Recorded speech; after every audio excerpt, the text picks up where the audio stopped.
Bismillahirrahmanirrahim. Assalamualaikum warahmatullahi wabarakatuh. Selamat malam. Selamat datang kepada seluruh peserta webinar awam dalam memperingati Hari Kanker Paru Sedunia. Perkenalkan, saya Dr. Azizia selaku MC pada malam hari ini. Saya ucapkan terima kasih dan selamat datang kepada Dr. Praseno Hadi, PhD, spesialis paru konsultan, selaku Ketua Departemen Pulmonologi dan Kedokteran Respirasi FKUI. Kepada Dr. Sita Laksmi Andarini, PhD Spesialis Paru Konsultan sebagai moderator, dan para narasumber, Dr. Jamal Zaini, Dr. Praseno Hadi, maksud saya Dr. Ginanjar Harum, Dr. Andika Chandra, yang tentunya akan memberikan materi yang sangat menarik pada malam hari ini. Baiklah, masuk ke acara pertama, kata sambutan oleh Ketua Departemen Pulmonologi dan Kedokteran Respirasi FKUI, oleh Dr. Praseno Hadi, PhD, Spesialis Paru Konsultan. Kepada Dr. Praseno Hadi, dipersilahkan. Terima kasih. Assalamualaikum warahmatullahi wabarakatuh. Dr. Azizia sebagai pembawa acara pada acara malam hari ini. Saya sungguh berbahagia ya di mana malam hari ini teman-teman yang mau ikut ya, atau berpartisipasi dalam edukasi awam tentang kanker paru. Saya rasa acara ini akan menambah pengetahuan untuk kita semua. Ya, kita tahu bahwa kanker paru memang masih menjadi masalah ya di Indonesia. Ya, kita tahu bahwa jumlah perokok di Indonesia cukup banyak, kemudian kondisi ekonomi kita juga meningkat, angka polusi juga meningkat. Nah, itu menjadi salah satu pencetus terjadinya kanker paru.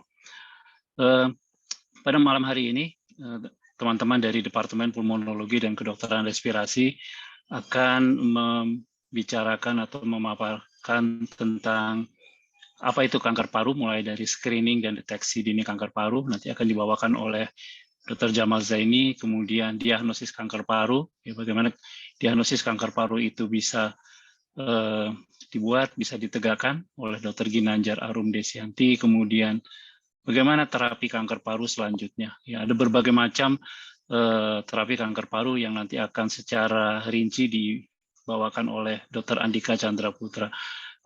Sebagai moderator pada malam hari ini, Dr. Sita Laksmi Andarini, beliau salah satu pakar kanker paru. Ya. Mudah-mudahan acara ini berguna dan bermanfaat buat kita semua. Sekali lagi selamat mengikuti dan semoga acara ini lancar. Terima kasih. Wabillahi taufik wal hidayah.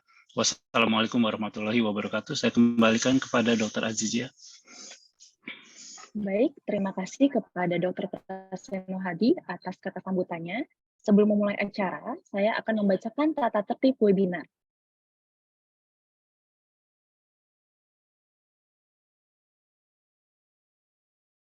Tata tertib webinar. Para peserta webinar tidak diperkenankan untuk menggunakan kolom chat. Kolom chat hanya berisi pertanyaan, penyampaian, dan pengumuman dari panitia.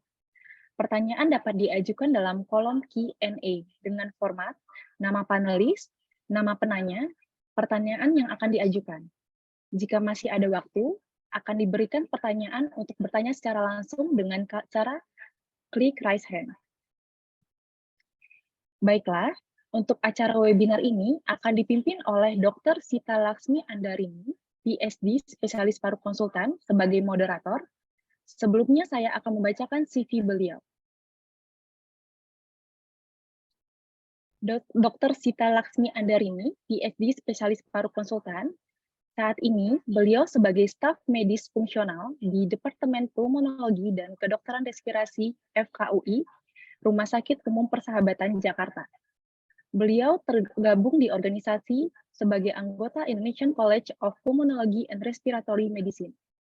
Latar belakang pendidikan beliau, pada tahun 1997, beliau menyelesaikan pendidikan dokter di FKUI, melanjutkan doktoral program di Tohoku University Jepang, dan pada tahun 2007, beliau menyelesaikan pendidikan dokter spesialis paru di FKUI, dan saat ini beliau sebagai konsultan onkologi thorax.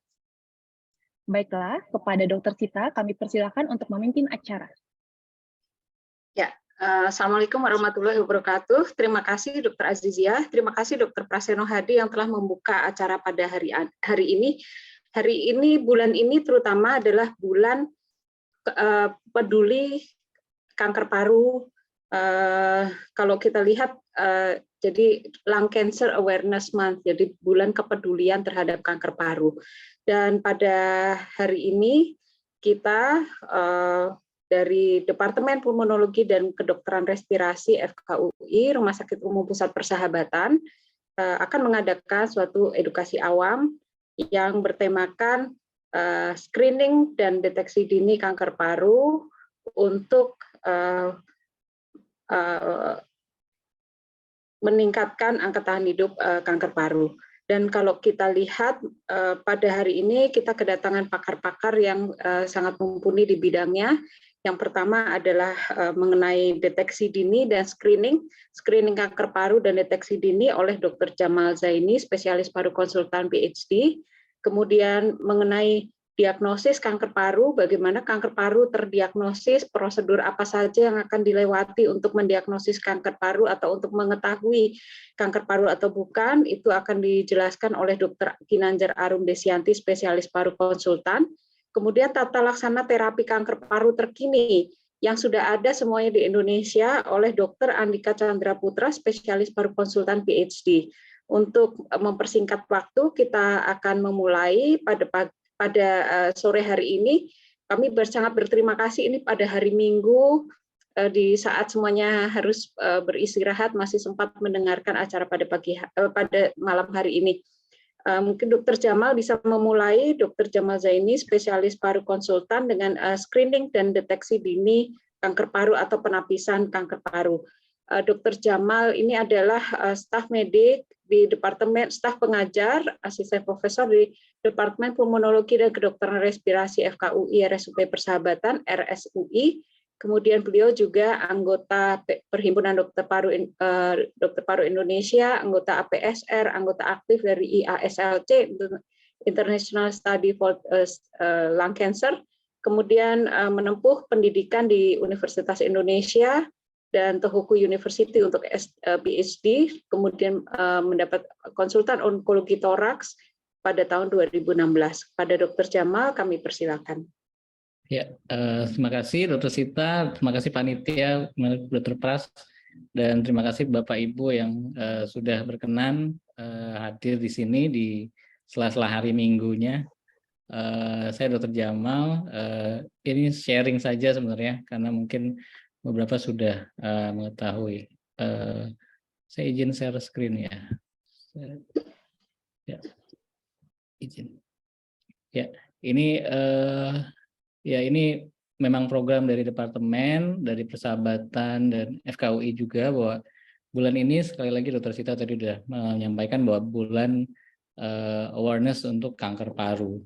Jadi saya sedikit sharing di sini mengenai titipannya adalah temanya tentang faktor resiko kanker paru dan screening deteksi dini. Nanti ada pembicara lain, Dr. Andika dan juga Dr. Arum, tentang yang lebih detail lagi. Nah, ini kekerapan kanker paru di Indonesia, ini dari Globokan tahun 2020. Kalau dari total, memang ini menjadi masalah, kanker paru itu nomor 3 ya, sekitar nomor 3.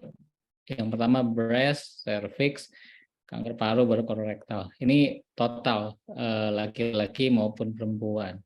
Nah, tapi kalau dilihat dari laki-laki, ini kanker paru nomor 1. Kemudian baru kolorektal, liver, dan nasofaring. Memang pada perempuan kanker paru itu bukan yang utama, karena yang utama pada perempuan ada breast, kemudian cervix, itu yang utama pada perempuan. Tapi overall memang ya kanker paru memang masih jadi masalah di Indonesia.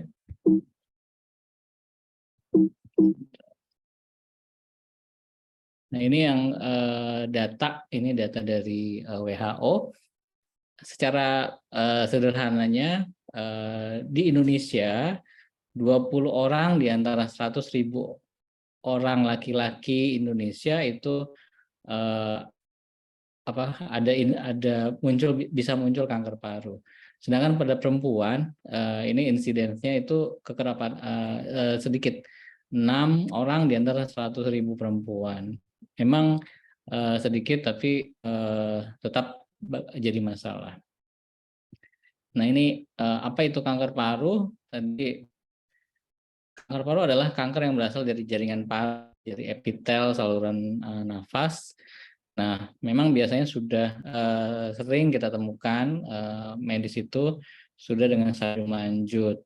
Nah, kenapa? Ini bisa kita lihat bahwa kalau paru itu letaknya di dalam rongga toraks, rongga dada, dan dia elastis, seperti spons. Jadi kalau masih kecil, biasanya memang nggak bergejala. Itu yang kenapa cukup banyak yang tanpa sudah bergejala. Nah, kalau udah ketemu udah bergejala, biasanya lebih luas kanker parunya, lebih advance. Ini contohnya adalah yang sehat, paru sehat, dan ini adalah contoh paru yang ada kanker parunya. Nah, ini gimana sih jadi kanker? Sama, semua manusia, semua sel di dalam tubuh manusia itu punya potensi menjadi kanker, termasuk sel yang ada pada saluran nafas atau paru. Nah, ini contohnya. Kalau sel normal dia rapi susunannya, terus gennya juga masih bagus. Ini kita bisa lihat. Nah, kalau misalnya sudah mulai ngacau, ini bentuknya masih seperti normal, tapi di dalamnya gennya itu udah mulai rusak. Nah, ini yang namanya proses karsinogenesisnya di sini. Ini bisa terjadi, kelainan genetik ini pada sel itu tadi karena faktor lingkungan pun faktor endogen bisa. Nah, makin lama dia tumbuh selnya itu tidak terkendali, maka disebut displasia, sampai awalnya cuma di permukaannya saja, lama-lama jadi tumor. Tumor itu adalah massa gumpalan lah. Nah, ini prosesnya membutuhkan waktu 5-10 tahun. Jadi kalau kita udah mendeteksi ada kanker yang ukurannya misalnya 2-3 cm, berarti itu udah lama sebenarnya. Nah, apa faktor risiko? Ya, untuk tadi nomor 1 rokok. Nah, ini yang kedua adalah usia. Yang ketiga faktor risiko lingkungan, ada radon, asbes, polusi udara, nah riwayat radiasi. Jadi faktor internalnya itu ada usia, kemudian genetik banyak, terus yang penting di sini lebih banyak merokok. Memang faktor lingkungan yang jauh lebih berperan. Nah, ini yang kita tahu semua, rokok dari data 80-90% kanker paru ada kaitannya dengan rokok. Dan perokok 15-30 kali memiliki resiko kanker paru dibandingkan dengan bukan perokok. Nah, sekali lagi, kok saya nggak ngerokok tapi dapat kanker paru? Nah, itu tadi ada 10-20% memang yang kanker paru itu tidak ada kaitannya dengan rokok. Tapi sekali lagi sebagian besar itu ada kaitannya dengan rokok. Nah, ini kalau kita mau kuantifikasi rokok itu pack years. Jadi jumlah berapa pack sih, terus kali jumlah tahun, dikali aja tahunnya berapa tahun. Itu yang mudahnya. Makin tinggi pack years, itu resiko kejadian kanker parunya akan meningkat. Ini data yang menarik, data lama sebenarnya, tentang tren konsumsi rokok dan resiko kematian akibat kanker paru. Nah, ini data di Amerika yang pertama ini. Di Amerika tahun 20-an ini konsumsi rokok meningkat, tapi tahun 70-an konsumsi rokok menurun. Nah, menariknya 20-30 tahun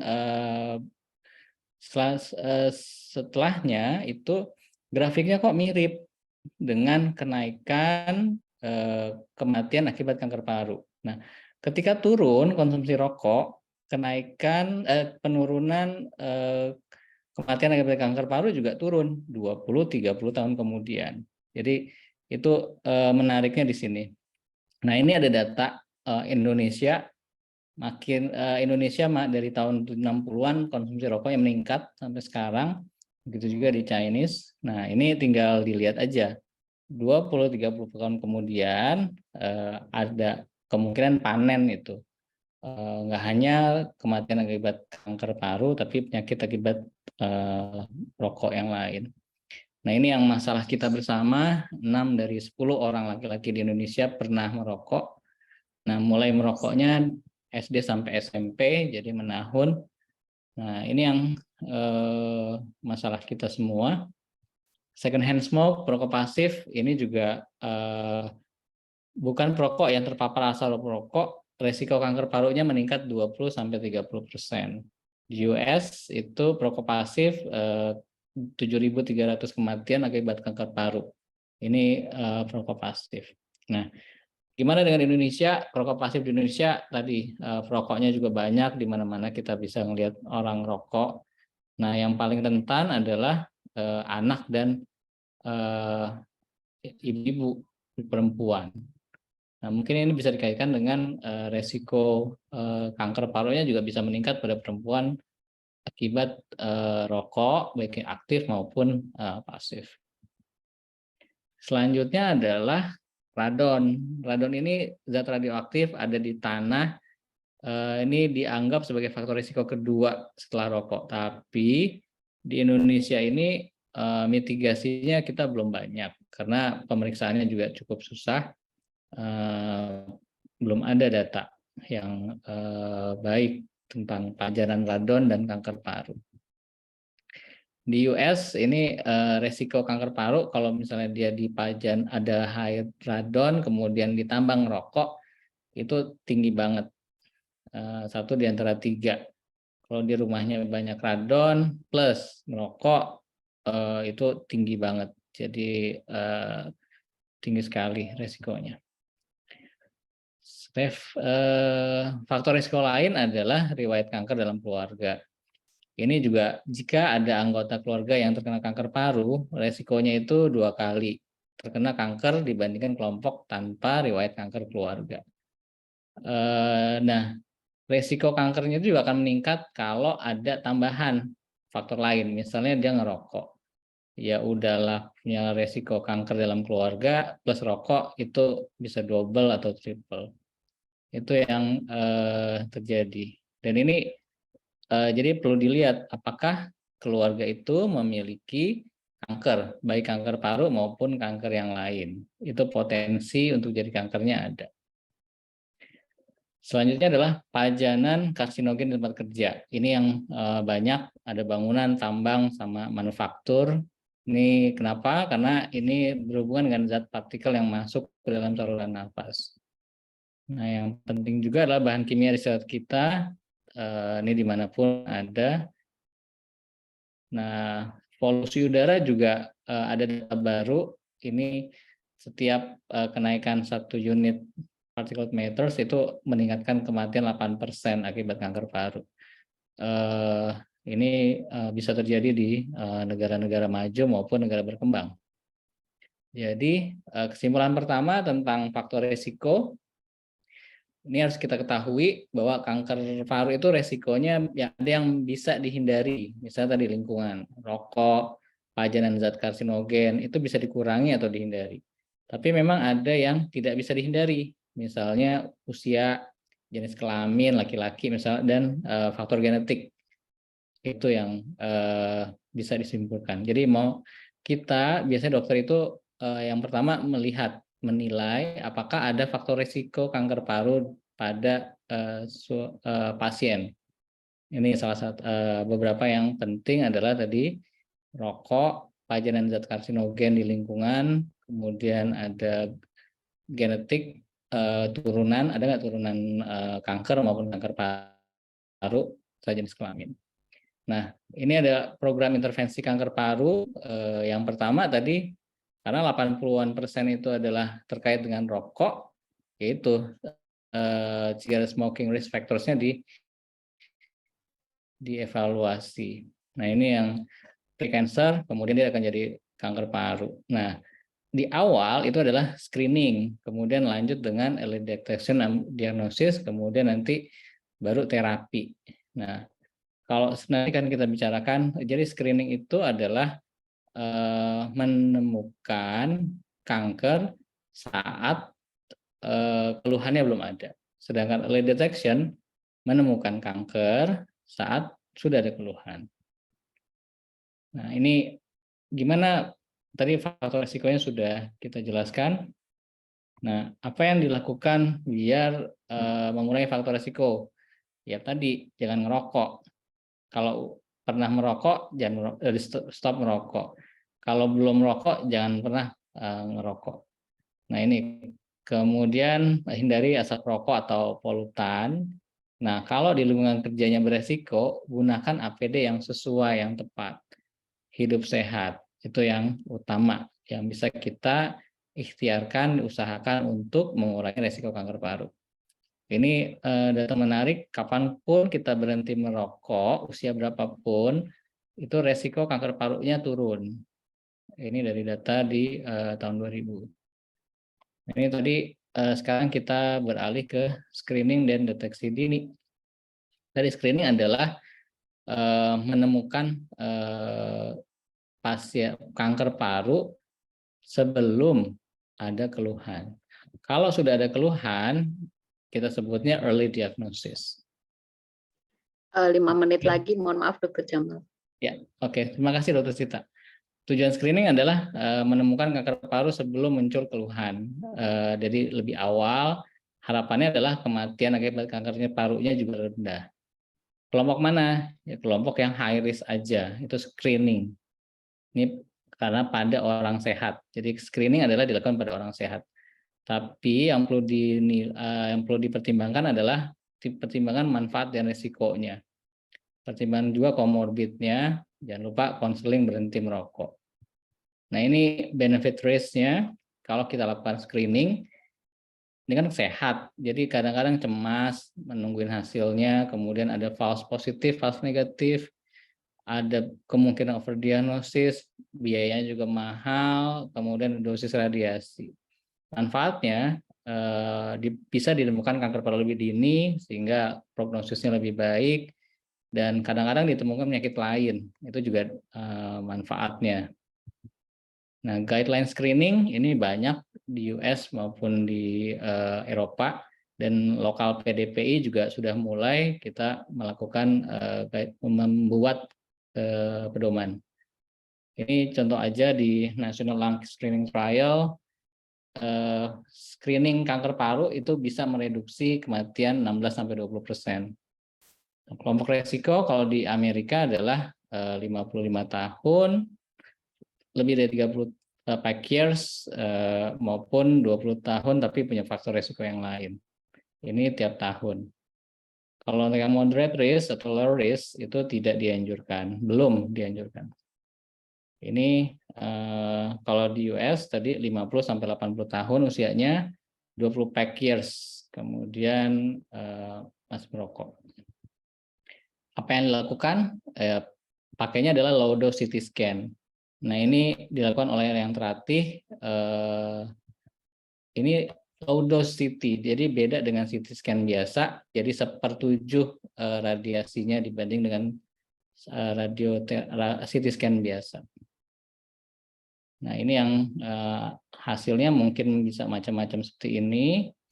Nah, di Indonesia kita punya TB paru yang tinggi, jadi itu yang bisa ngacauin.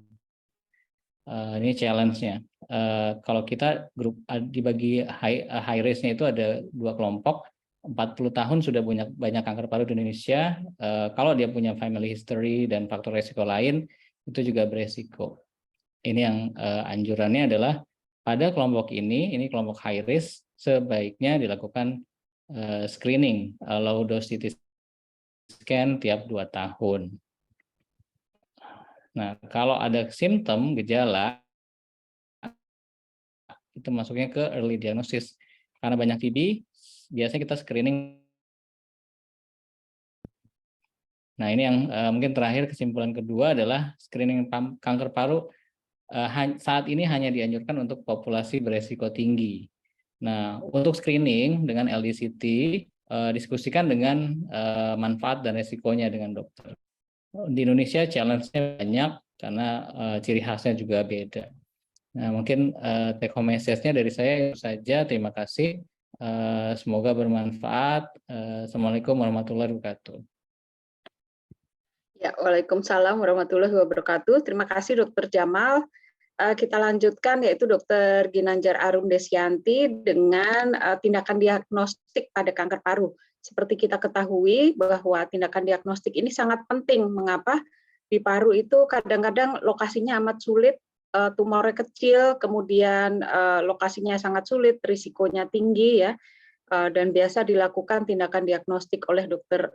Arum dan tim yang ada di Rumah Sakit Persahabatan, merupakan rumah sakit rujukan pusat respirasi. Jadi biasanya yang susah-susah dilakukan tindakan diagnostik di Rumah Sakit Persahabatan. Dr. Ginanjar Arum Desyanti menyelesaikan pendidikan dokter di Universitas Indonesia dan pendidikan dokter spesialis paru juga di Universitas Indonesia, serta konsultan pulmonologi intervensional dan gawat darurat napas. Dr. Arum juga pernah melakukan tindakan-tindakan intervensi yang sangat sulit yang biasa merupakan rujukan di Rumah Sakit Persahabatan. Beliau juga belajar di kursus di Nottingham, Inggris ya untuk bidang ini. Terima kasih. Silakan Dr. Arum. Ya, terima kasih banyak Dr. Sita. Assalamualaikum warahmatullahi wabarakatuh. Selamat malam untuk Bapak, Ibu, dan teman-teman semua. Saya izin share screen sebelumnya. Oke, semoga slide saya sudah terlihat ya. Jadi melanjuti topik sebelumnya tadi dari Dr. Jamal mengenai deteksi screening dan juga deteksi dini.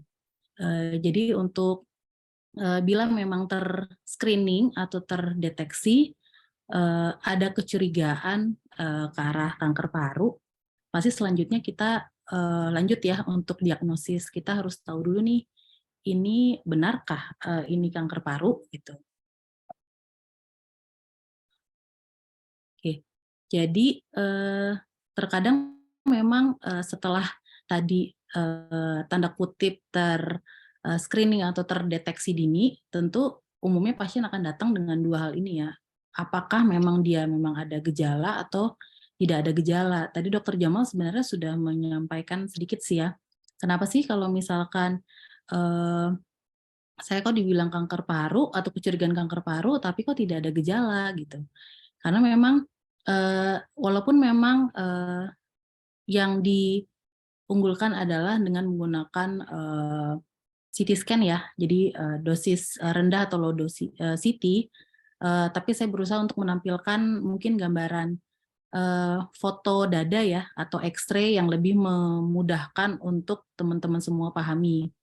Ya, jadi contohnya misalkan di gambar ini, kalau kita lihat ini yang di panah yang saya tunjukkan, ada gambaran titik putih gitu ya, jadi gambarannya hanya satu titik nih gitu. Kalau misalkan gambaran seperti ini memang umumnya tidak bergejala, tidak ada gejala. Mengapa? Karena dia tidak menekan contoh misalkan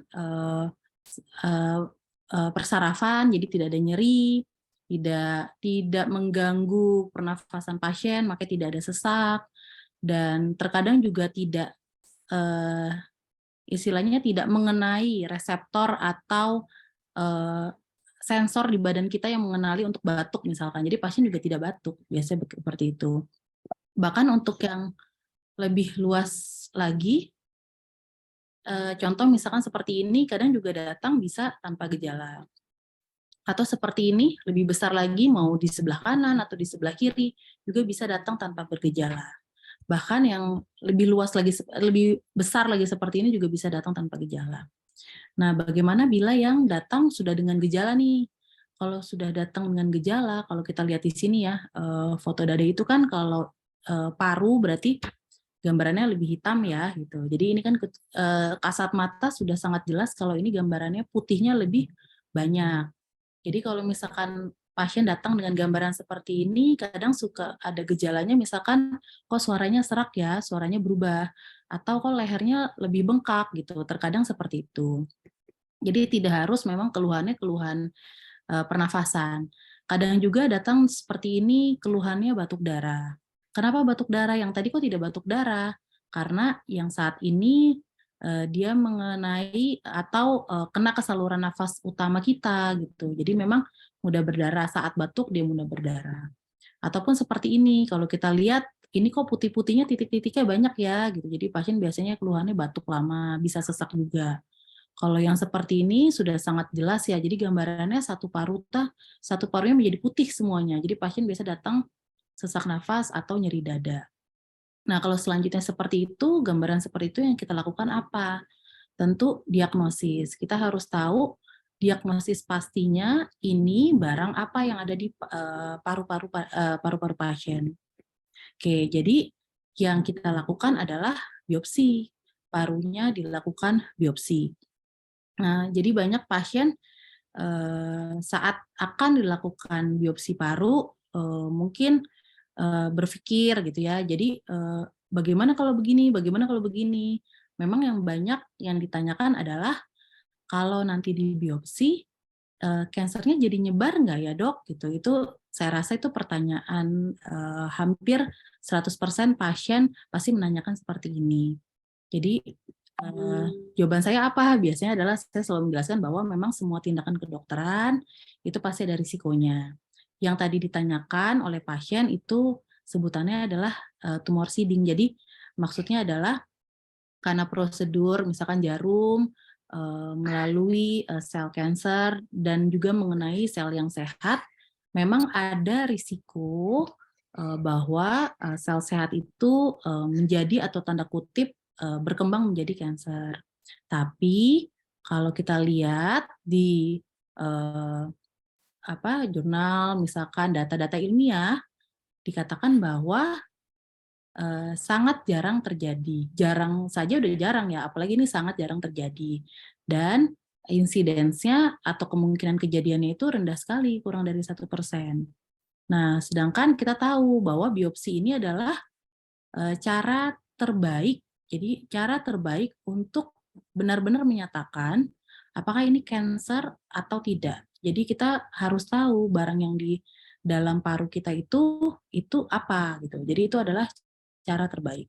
Nah, jadi kita timbang-timbang risiko dan manfaatnya seperti apa. Semua tindakan biopsi di paru, selain tadi ya tumor seeding, pasti ada risiko perdarahan, infeksi, bahkan yang terburuk, misalkan kematian saat tindakan bila terjadi komplikasi berat.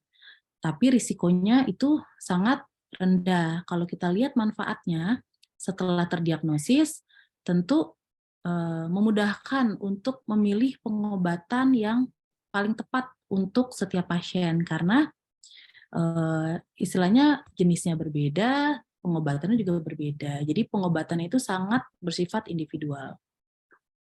Oke, tentunya setelah tadi kita para dokter menjelaskan prosedur seperti apa, risiko dan manfaatnya apa, tentunya kita pasti akan meminta informed consent atau surat izin persetujuan tindakan dari pasien dan juga wali atau keluarganya. Nah, pertanyaan selanjutnya adalah nanti setelah kita pasien memberikan konsennya atau persetujuannya, cara selanjutnya seperti apa? Jadi sebenarnya kalau kita lihat, mungkin ini gambar-gambarnya ada sedikit yang menyeramkan tanda kutip, tapi sebenarnya cara untuk diagnosis itu berbagai macam. Mulai dari cara yang sederhana, misalkan kita keluarkan nih cairan dari dalam dadanya gitu ya, di selaput parunya ada cairan kita keluarkan, atau sampai cara yang invasif. Tapi sebenarnya pemilihan cara tersebut tergantung pula dari kondisi pasien ini seperti apa, karena tidak bisa disamakan antara satu pasien dan pasien lainnya. Yang tadi saya katakan, pasien bisa datang dengan gambaran yang bermacam-macam. Datang lagi dengan, jadi gambarannya itu bisa sangat variatif sekali. Jadi kita harus memilih tindakan apa yang paling memiliki tingkat diagnosis yang paling tinggi, tapi risikonya yang paling rendah buat pasien. Nah, jadi tapi secara umum tindakan yang paling sering dilakukan itu dua.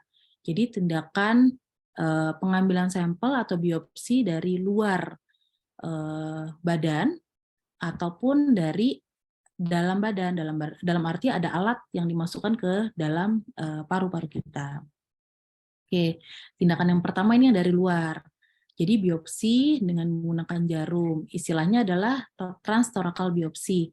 Jadi dengan suatu jarum khusus, contoh misalkan ini target kelainannya atau yang kita curigai sebagai kankernya, ada jarum khusus yang masuk ke dalam, tentunya ini dengan perhitungan ya, dengan perhitungan dan juga alat bantu khusus, lalu dilakukan pengambilan sampel sedikit.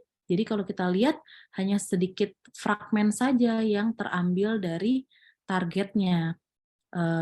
Walaupun hanya kecil seperti ini, sudah cukup umumnya untuk dapat melakukan diagnosis pasti pada pasien, ini sel apa, jenisnya apa, dan juga bila ada pemeriksaan lanjutan dari sel tersebut, untuk mutasi selnya itu rata-rata sudah cukup. Oke, jadi teknik ini biasanya umumnya cukup sederhana. Lalu dibandingkan dengan teknik yang dari dalam, umumnya memang biayanya lebih rendah. Tapi memang harus kita lihat, memang apakah semua pasien dapat dilakukan teknik dari luar, kan lebih sederhana, biayanya juga lebih rendah. Tapi sebenarnya kita harus mempertimbangkan apakah memang risikonya cukup rendah.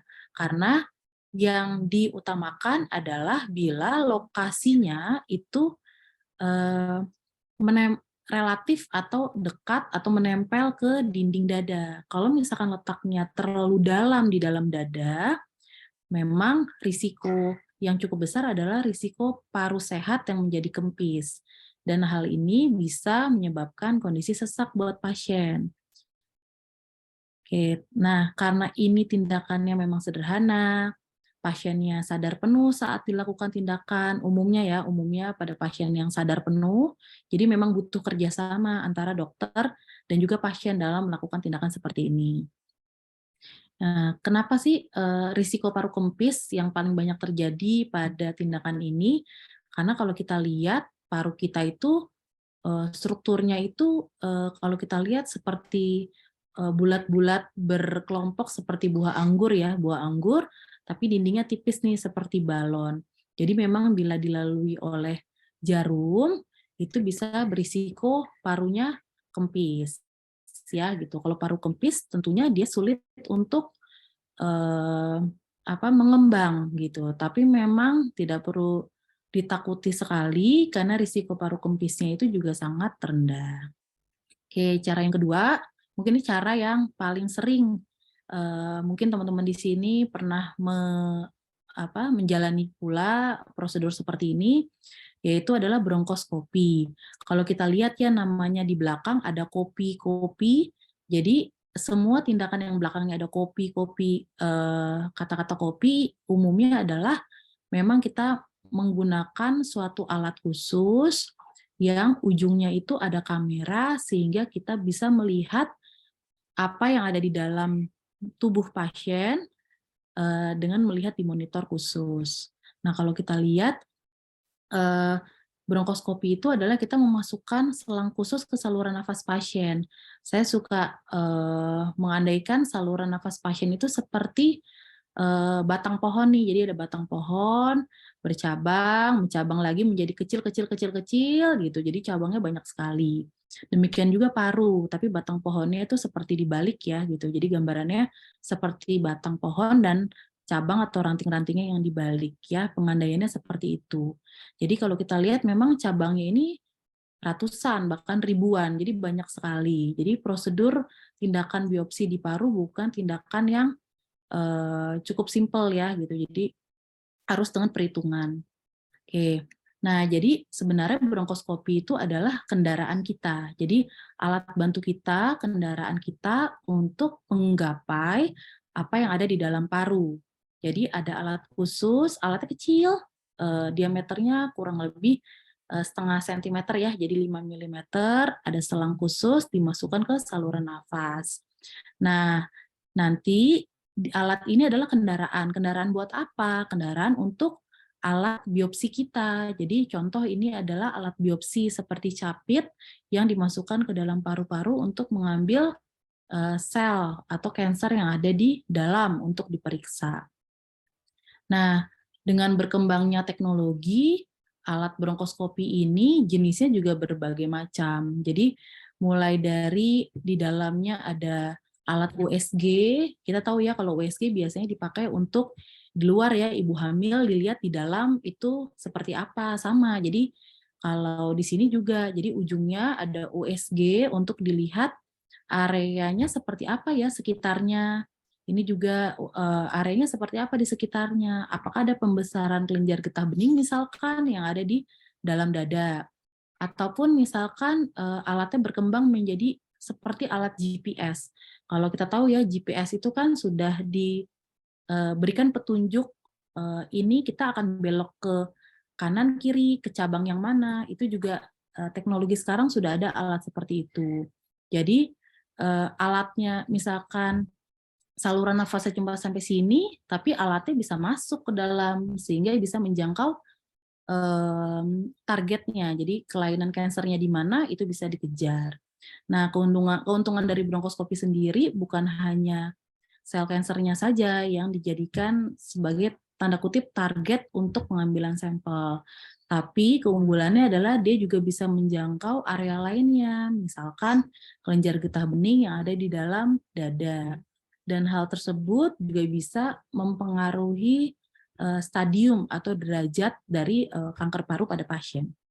Oke, jadi kalau saya kasih pengandaian, kanker itu kayak memanggil-manggil nih, ayo kejar saya gitu, karena lokasinya terkadang sulit. Tapi dokter paru di sini juga bertindak sebagai polisi ya gitu. Jadi dia akan menangkap semua, dia akan kejar semua kanker yang ada di dalam paru, berusaha untuk menangkapnya untuk mendapatkan diagnosis pasti pada pasien. Oke, jadi kesimpulan yang bisa saya sampaikan adalah intinya dokter paru pasti memilihkan lah atau menyarankan tindakan apa yang terbaik buat pasien. Dalam arti kita ingin manfaatnya semaksimal mungkin, tapi risikonya seminimal mungkin.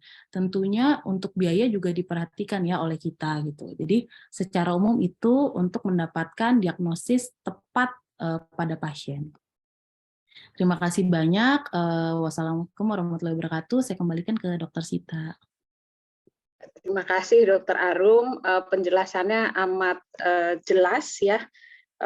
Kita bisa tahu bagaimana sih sebetulnya tindakan diagnostik, karena kadang-kadang beberapa info yang ada di awam, dok saya nggak mau dibiopsi, kalau dibiopsi tambah menyebar, nanti mungkin kita bisa sambil tanya jawab untuk hal tersebut. Pembicara kita yang ketiga adalah Dr. Andika Chandra Putra.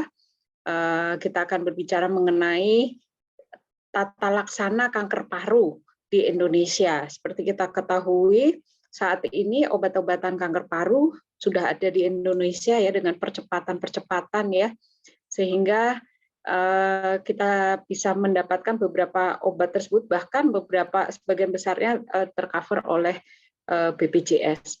Dr. Andika adalah staf medik fungsional Departemen Pulmonologi dan Kedokteran Respirasi FKUI di RSUP Persahabatan. Beliau juga anggota dari Perhimpunan Dokter Paru Indonesia, anggota APSR dan anggota IASLC.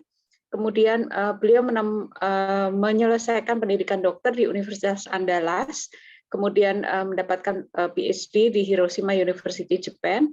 Kemudian pendidikan dokter spesialis paru dari Universitas Indonesia, serta konsultan onkologi toraks. Dr. Andika, kami persilakan. Baik, terima kasih. Assalamualaikum warahmatullahi wabarakatuh. Terima kasih Dr. Sita atas perkenalannya. Jadi pada kesempatan ini saya akan melanjutkan apa yang disampaikan oleh Dr. Jamal yang bicara tentang faktor risiko, dan juga tadi juga sudah disampaikan oleh Dr. Arum, bagaimana kita menentukan diagnosis yang pasti dari pasien, salah satunya tentu dengan melakukan tindakan biopsi. Jadi saya akan banyak berdiskusi menyampaikan tentang terapi kanker paru, kemudian tentu ada beberapa panduan-panduan manajemen tentang terapi kanker paru. Ya, sekali lagi mengingatkan, tadi juga sudah disampaikan oleh Dr. Sita, bahwa November ini merupakan bulan kewaspadaan kanker paru. Tentu targetnya adalah bagaimana kita lebih waspada dan lebih aware tentang kanker paru. Tentu yang penting diharapkan kita mengenali gejala dan juga tanda-tanda dari kanker paru. Ya. Jadi sedikit mengulas bahwa di tahun 1900-an kanker paru itu merupakan penyakit yang sangat jarang sekali. Ya, bahkan salah satu dokter menyampaikan very rare disease, artinya penyakit yang waktu itu sangat jarang. Dan memang kalau kita lihat di grafik ini ada proses peningkatan kasus kanker paru yang juga di tahun 60-an mulai ada concern bahwa salah satu penyebabnya adalah rokok, dan tentu ada beberapa kondisi-kondisi tertentu yang menyebabkan terjadi penurunan juga kasus kanker paru.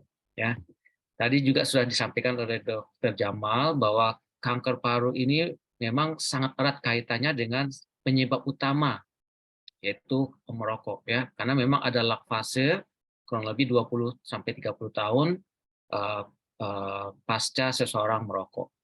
Ya.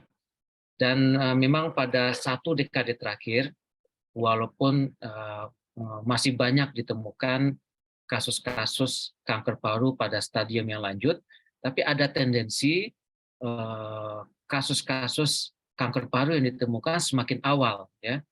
Salah satu penyebabnya tentu semakin expand, semakin banyak proses diagnosis tadi yang disampaikan oleh Dr. Arum, dan juga imaging serta screening yang dilakukan. Ya, saat ini kita lebih banyak menemukan stage awal, walaupun masih sangat dominan oleh stage lanjut. Ya. Kemudian juga kenapa stage ini penting sekali? Memang semakin awal kita menemukan kasus kanker parunya, tentu kita harapkan prognosis pasien semakin baik. Ya, tentu kita harapkan keluhan-keluhan pasien juga semakin minimal. Ya, dan memang juga didapatkan satu dekade terakhir terjadi perubahan jenis kanker. Ya, kalau dulu kita masih banyak menemukan kanker paru jenis karsinoma squamosa karena memang paling banyak dan paling dipengaruhi oleh merokok dan juga perokok pasif. Tetapi pada satu dekade terakhir banyak kita menemukan kasus jenis adenokarsinoma. Ya, artinya adenokarsinoma ini banyak kita temukan akibat selain merokok atau perokok yang ringan. Ya. Kemudian dengan ada perubahan jenis, ya, juga ada perbaikan stadium saat ditemukan, tentu beberapa dampaknya menyebabkan baik pada laki-laki dan maupun pada perempuan ada perbaikan mortalitas, ya, artinya mortalitas pasien semakin menurun, dan juga masa tahan hidup pasien juga semakin panjang. Ya, sehingga saat ini kanker paru itu lebih kita kenal sebagai penyakit kronik, ya, karena memang pasien-pasien kanker paru saat ini mempunyai masa tahan hidup yang lebih panjang. Ya, tentu prosedur diagnosis yang disampaikan oleh Dr. Arum tadi akan semakin penting, bahwa biopsi yang kita lakukan merupakan penanda kita dalam menentukan terapi yang akan kita lakukan. Ya, ini hanya riwayat perjalanan pengobatan kanker paru. Kalau misalnya di awal-awal tahun 1900-an, pengobatan kanker paru itu yang paling utama dengan pembedahan, tapi seiring dengan kemajuan teknologi kedokteran, maka mulai ditemukan kemoterapi, kemudian semakin berkembang terapi target dan juga imunoterapi. Ya. Jadi ada beberapa faktor-faktor yang menentukan pengobatan kanker paru atau seorang dokter paru dalam menentukan pengobatan yang terbaik buat pasien. Ada 5 hal yang harus dipertimbangkan.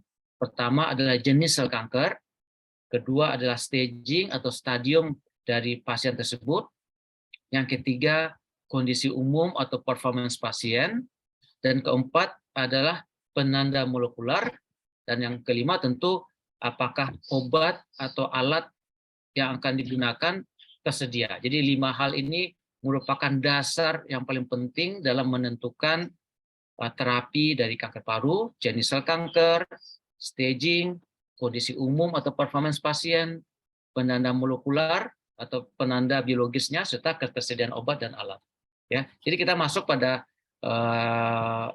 terapinya. Jadi ada 5 terapi kanker paru yang saat ini sudah sangat berkembang. Pertama tentu pembedahan merupakan salah satu pengobatan kanker paru yang sudah sangat lama, yang bersifat lokal. Ya. Yang kedua adalah radioterapi, juga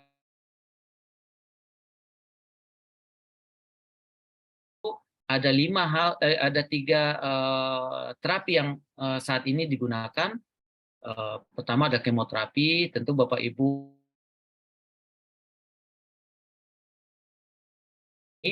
kemudian terapi target dan juga tentu imunoterapi. Ya, tapi perlu saya tekankan di antara seluruh terapi ini tidak ada sesuatu hal yang paling terbaik ya, terutama untuk terapi sistemik ya. Ada beberapa pasien yang menyampaikan saya tidak diberikan obat yang mahal-mahal. Belum tentu obat mahal tersebut memberikan efek yang terbaik bagi pasien. Maka 5 hal tadi akan selalu dipertimbangkan oleh seorang dokter paru dalam menentukan terapi.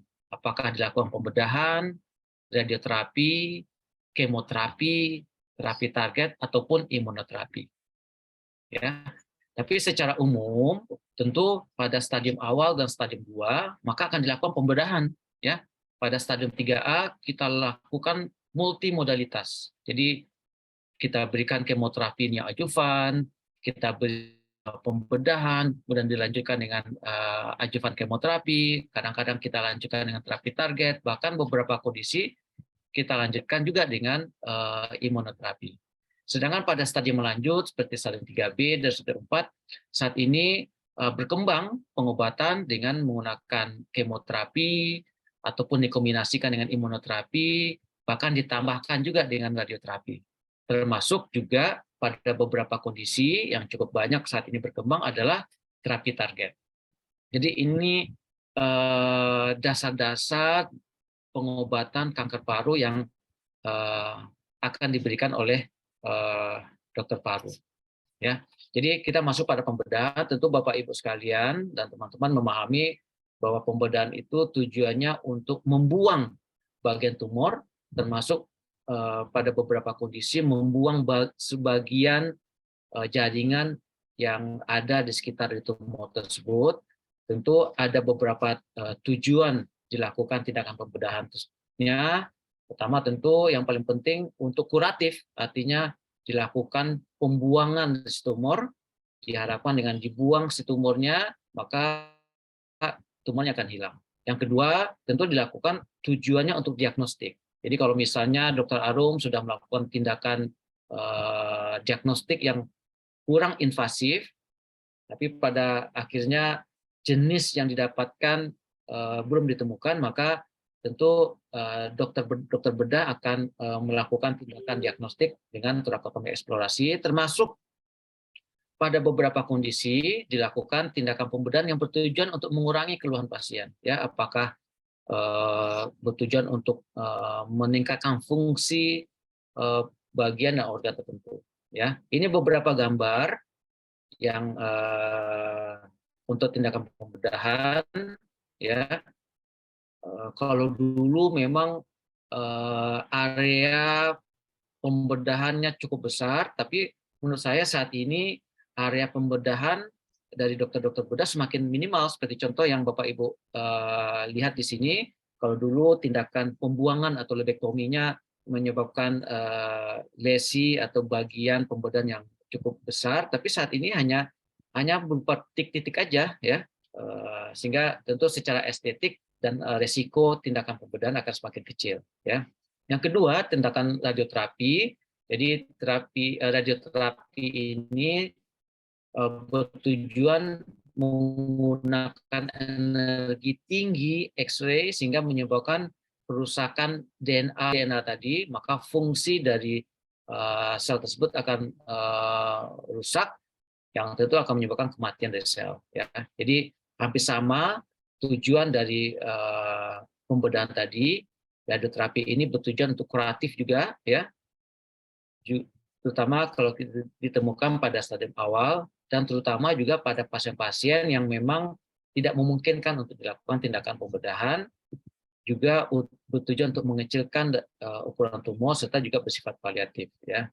Tentu tujuan dari dokter-dokter radiasi terapi ini adalah bagaimana memberikan dampak seminimal mungkin terhadap jaringan normal yang ada di sekitar tumor. Ya, jadi ini ada beberapa manfaat yang bisa digunakan untuk terapi radiasi. Ya, dan juga perlu diketahui banyak tentu dari Bapak Ibu yang bertanya-tanya kenapa pemberian terapi radiasi ini diberikan berulang-ulang, kenapa nggak diberikan dosis yang tinggi saja.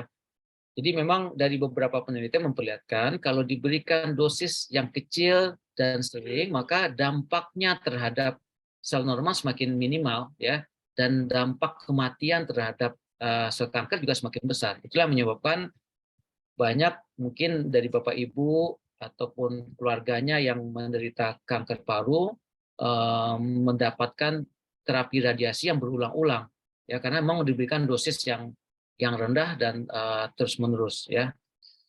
Ini beberapa contoh gambar terapi radiasi yang ada di Rumah Sakit Persahabatan, ya, termasuk juga kalau radiasinya kita berikan secara internal, ya.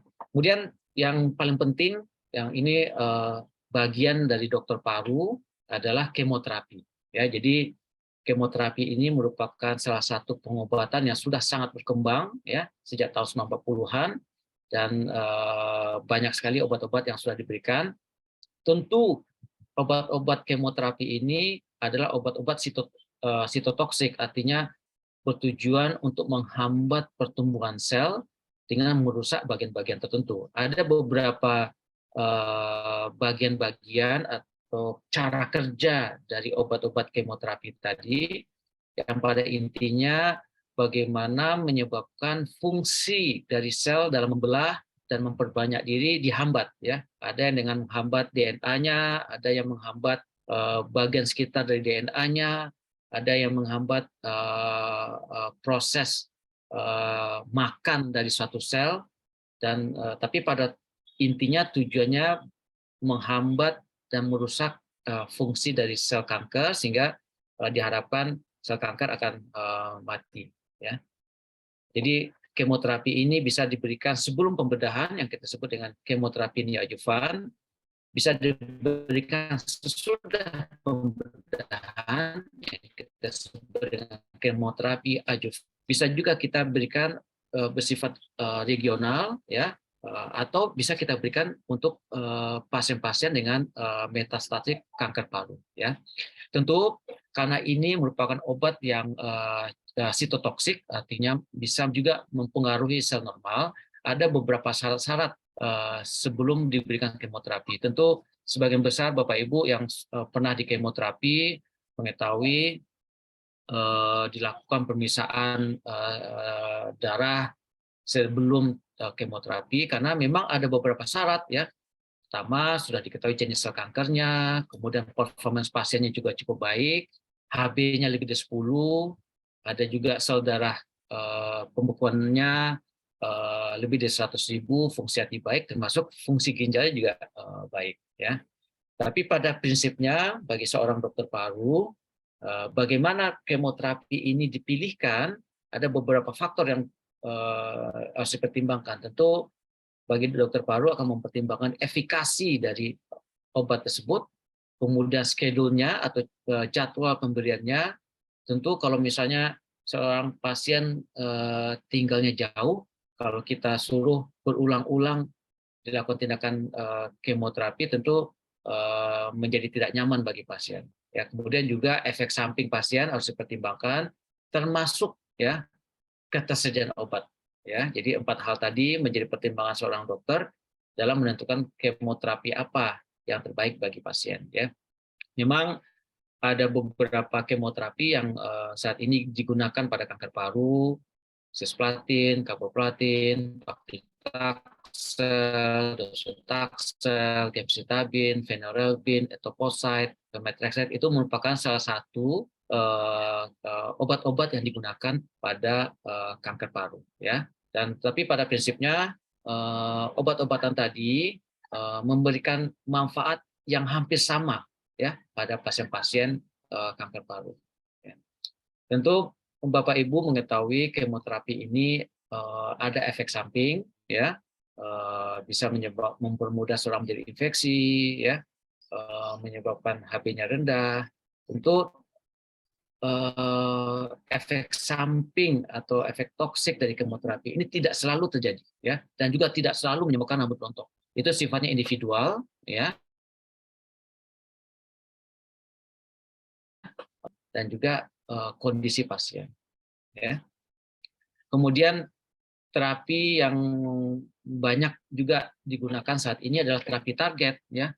Bedanya dengan kemoterapi, kalau kemoterapi bersifat menghancurkan ya sel normal maupun sel kanker, tapi karena pada terapi target, karena namanya terapi target adalah mentargetkan sel-sel kanker saja sesuai dengan kelainan yang kita temukan.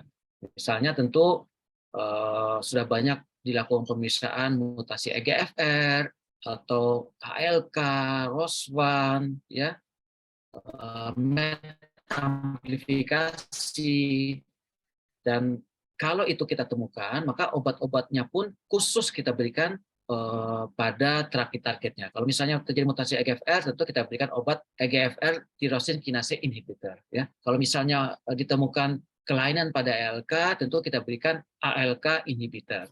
Ya. Jadi ada obat-obat yang saat ini saya rasa di Indonesia pun sudah banyak diberikan. Ya.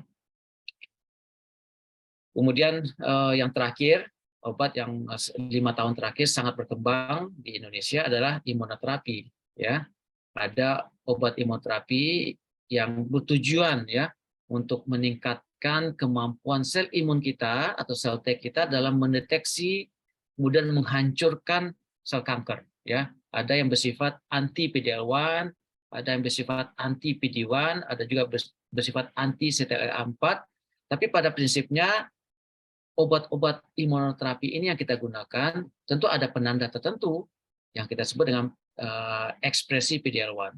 Ya, kalau misalnya ekspresi PD-L1-nya lebih dari 50%, tentu saat ini kita berikan imunoterapi tunggal. Tapi pada kondisi ekspresi PD-L1 tidak terlampau tinggi, maka biasanya akan kita kombinasikan obat-obat anti PD-L1 dengan kemoterapi. Ya. Jadi ada 5 terapi spesifik pada pasien kanker paru: pembedahan, terapi radiasi, kemoterapi, terapi target, dan imunoterapi. Tapi sekali lagi saya sampaikan, tidak ada terapi yang paling terbaik, ya, terutama terapi sistemik.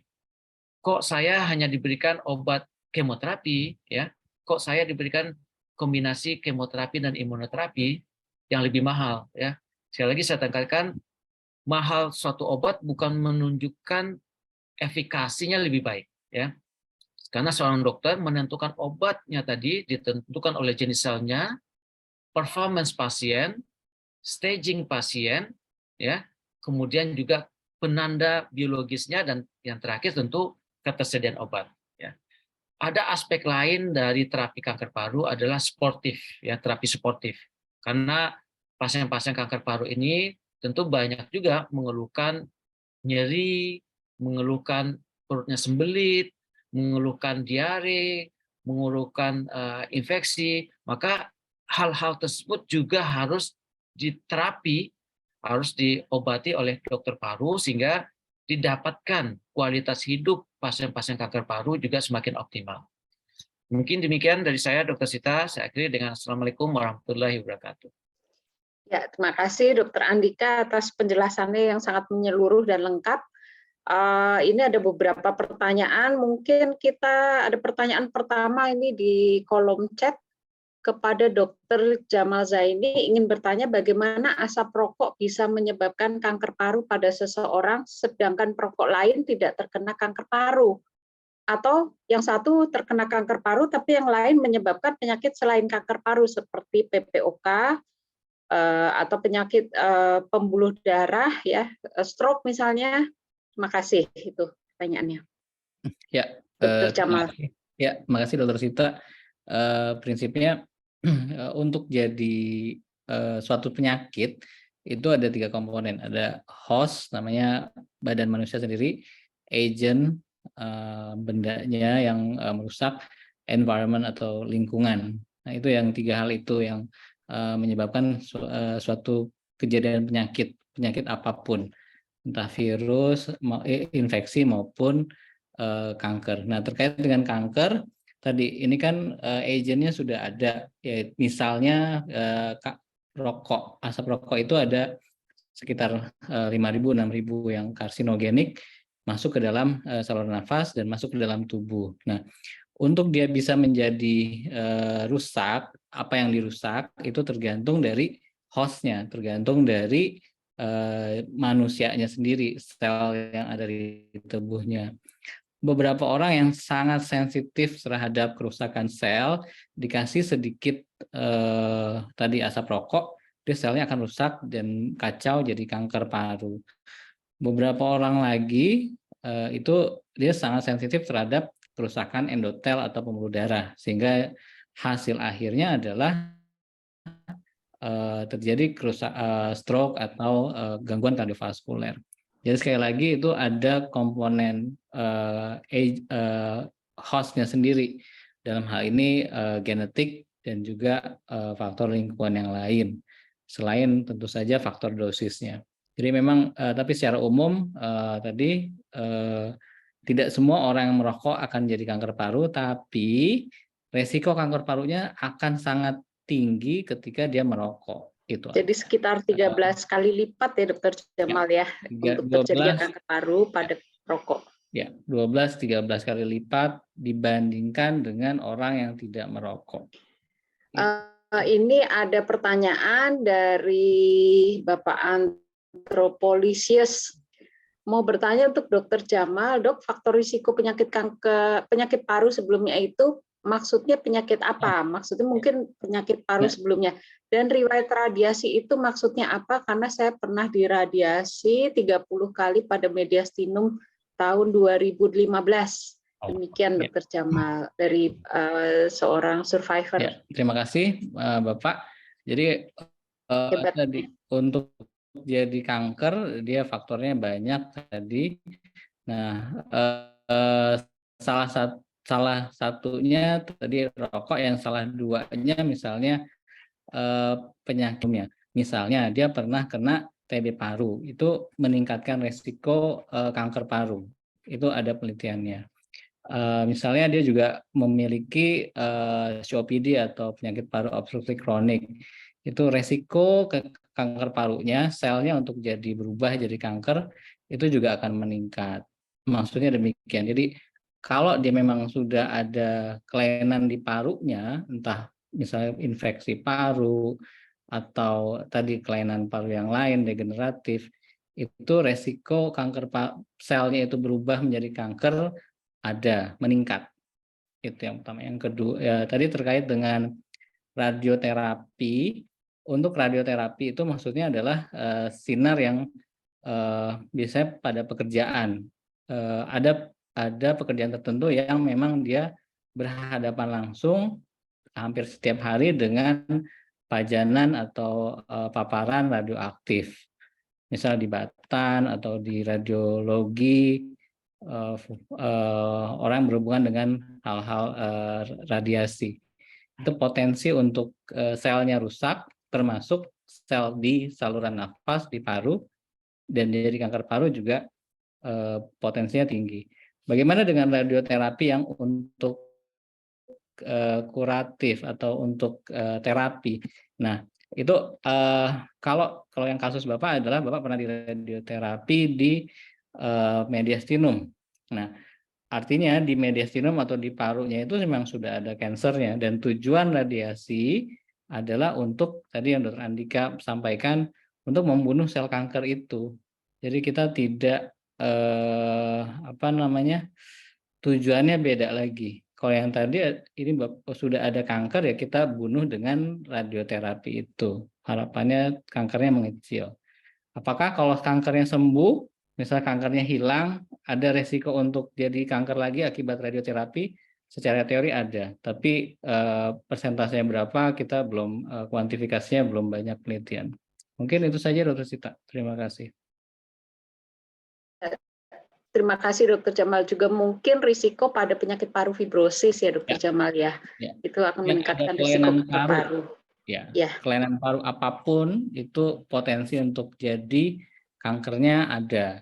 Lebih tinggi. Ini juga menyambung Dr. Jamal, sekaligus pertanyaan yang lain, memiliki keluarga kandung yang sakit kanker, bagaimana risikonya dan apa yang perlu dilakukan? Ini juga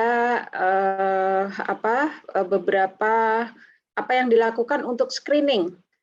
Demikian. Nah, baik pada perokok, misalnya ini juga ada, saya tidak merokok namun suami saya perokok, ayah juga meninggal di usia 60 karena kanker paru. Jadi ada risiko perokok pasif, juga risiko keluarga. Demikian Dr. Jamal. Iya. Kalau terima kasih Dr. Sita. Tadi untuk deteksi dini atau screening itu kita lihat ditujukan hanya untuk yang karena masalah benefit risk, ekonomi juga, hanya untuk atau kelompok yang memiliki faktor resiko. Itu dulu.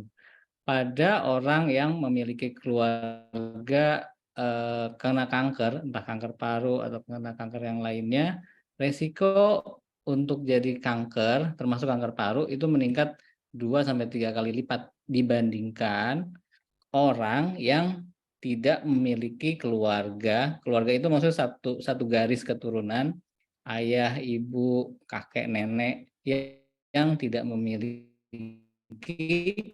riwayat kanker. Jadi resikonya meningkat memang. Tidak hanya untuk kanker paru, tapi untuk kanker apapun, resiko kankernya meningkat. Itu.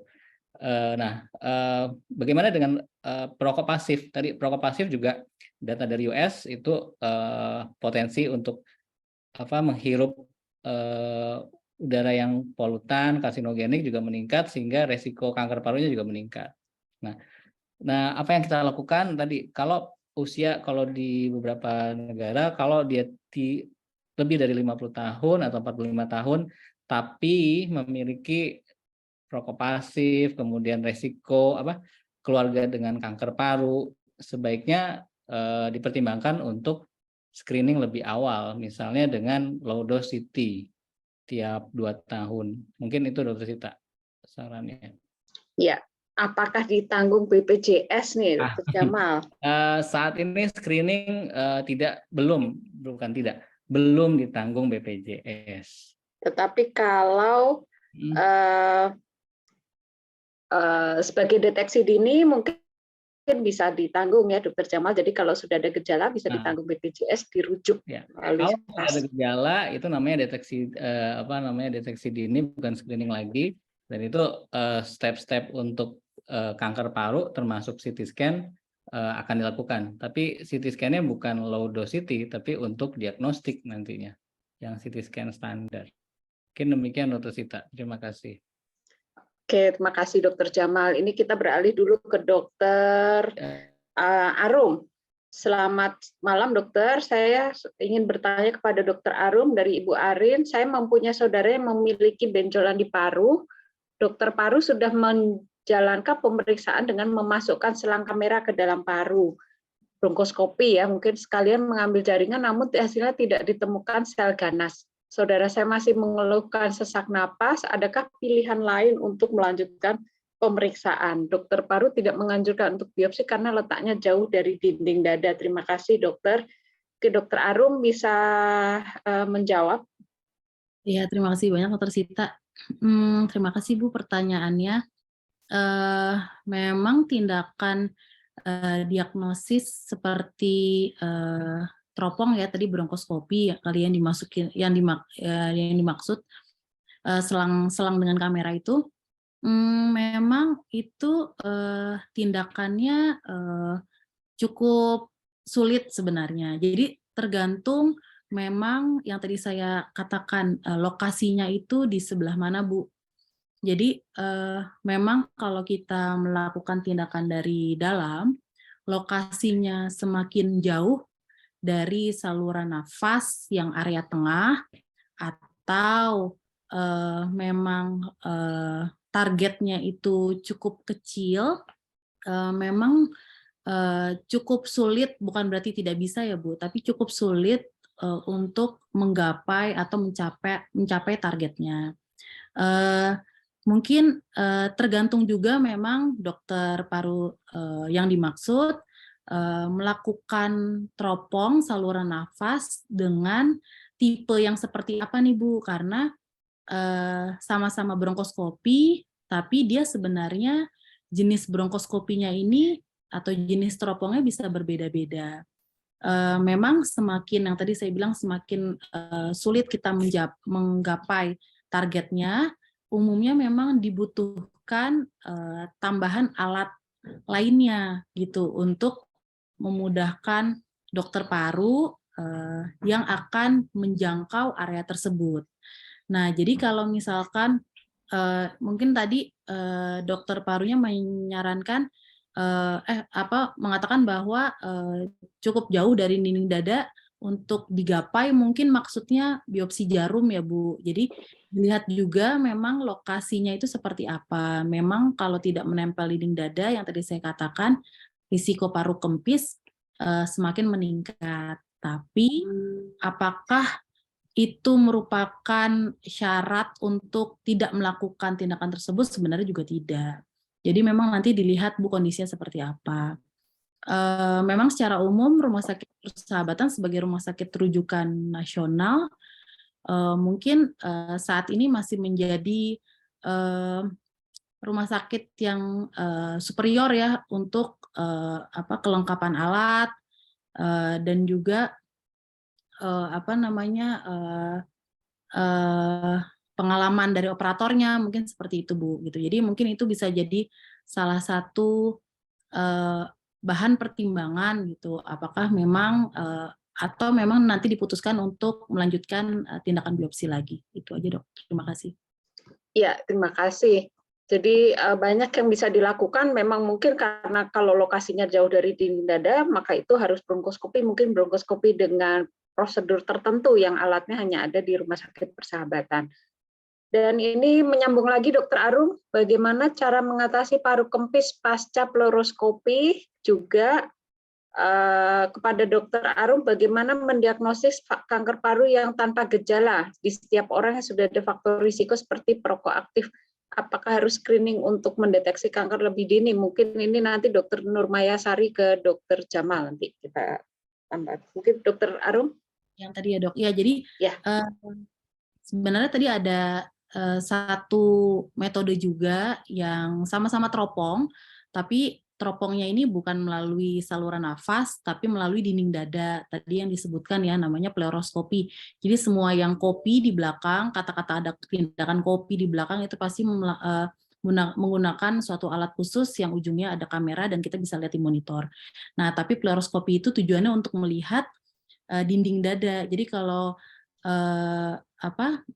dinding dada kita itu di dalamnya itu ada paru yang mengembang-mengempis. Jadi ada ruang atau rongga di antara dinding dada dan paru-paru kita. Nah, itu ruang itu yang nanti kita lihat saat prosedur pleroskopi. Memang bisa dijadikan sebagai metode atau tindakan diagnosis untuk pengambilan sampel atau biopsi di paru. Nah, memang pasca dilakukan tindakan pleroskopi yang tadi disebutkan, kita pasti akan memasang seperti ini ya, jadi selang pasca tindakan yang memang nanti setelah selesai tindakan sudah kita jelaskan ke pasien, nanti ada alat ya nempel di dada, jadi jangan bingung gitu untuk mengeluarkan cairan atau udara yang kita masukkan saat tindakan pleroskopi tadi. Nah, bagaimana kalau pasca dilakukan tindakan kok parunya jadi sulit mengembang? Nah, ini memang per kasus nih berbeda ya Bu, Bapak. Jadi kalau misalkan memang sudah ada sumbatan di saluran nafas, itu pasti, atau misalkan dinding parunya itu sangat kaku. Jadi pasca tindakan juga umumnya sulit mengembang juga. Jadi itu ada beberapa faktor yang menyebabkan parunya sulit mengembang. Tapi yang kita harapkan adalah pengembangan paru maksimal pada pasien itu bisa teraih gitu. Jadi memang kalau kita putuskan kalau pengembangan parunya sudah maksimal, walaupun memang belum mengembang sempurna, bisa saja dokter parunya memutuskan untuk melepas selang dadanya tersebut gitu. Jadi memang setiap kasus berbeda-beda. Sekian Dokter Sita. Ya, terima kasih Dokter Arum. Kita beralih dulu ke terapi sementara untuk Dokter Andika. Tadi Dokter Andika sudah menjelaskan bahwa terapi kanker paru sangat tergantung kepada yang pertama adalah jenis, stadiumnya, stadium berapa, kemudian molekular marker, ini tadi pertanyaan juga sudah ada EGFR mutasi positif, ada ALK, dan lain-lain, juga kondisi pasien dan juga ketersediaan obat. Jadi ada 5, ini di sini ada beberapa pertanyaan, Dokter Andika, kita mulai mungkin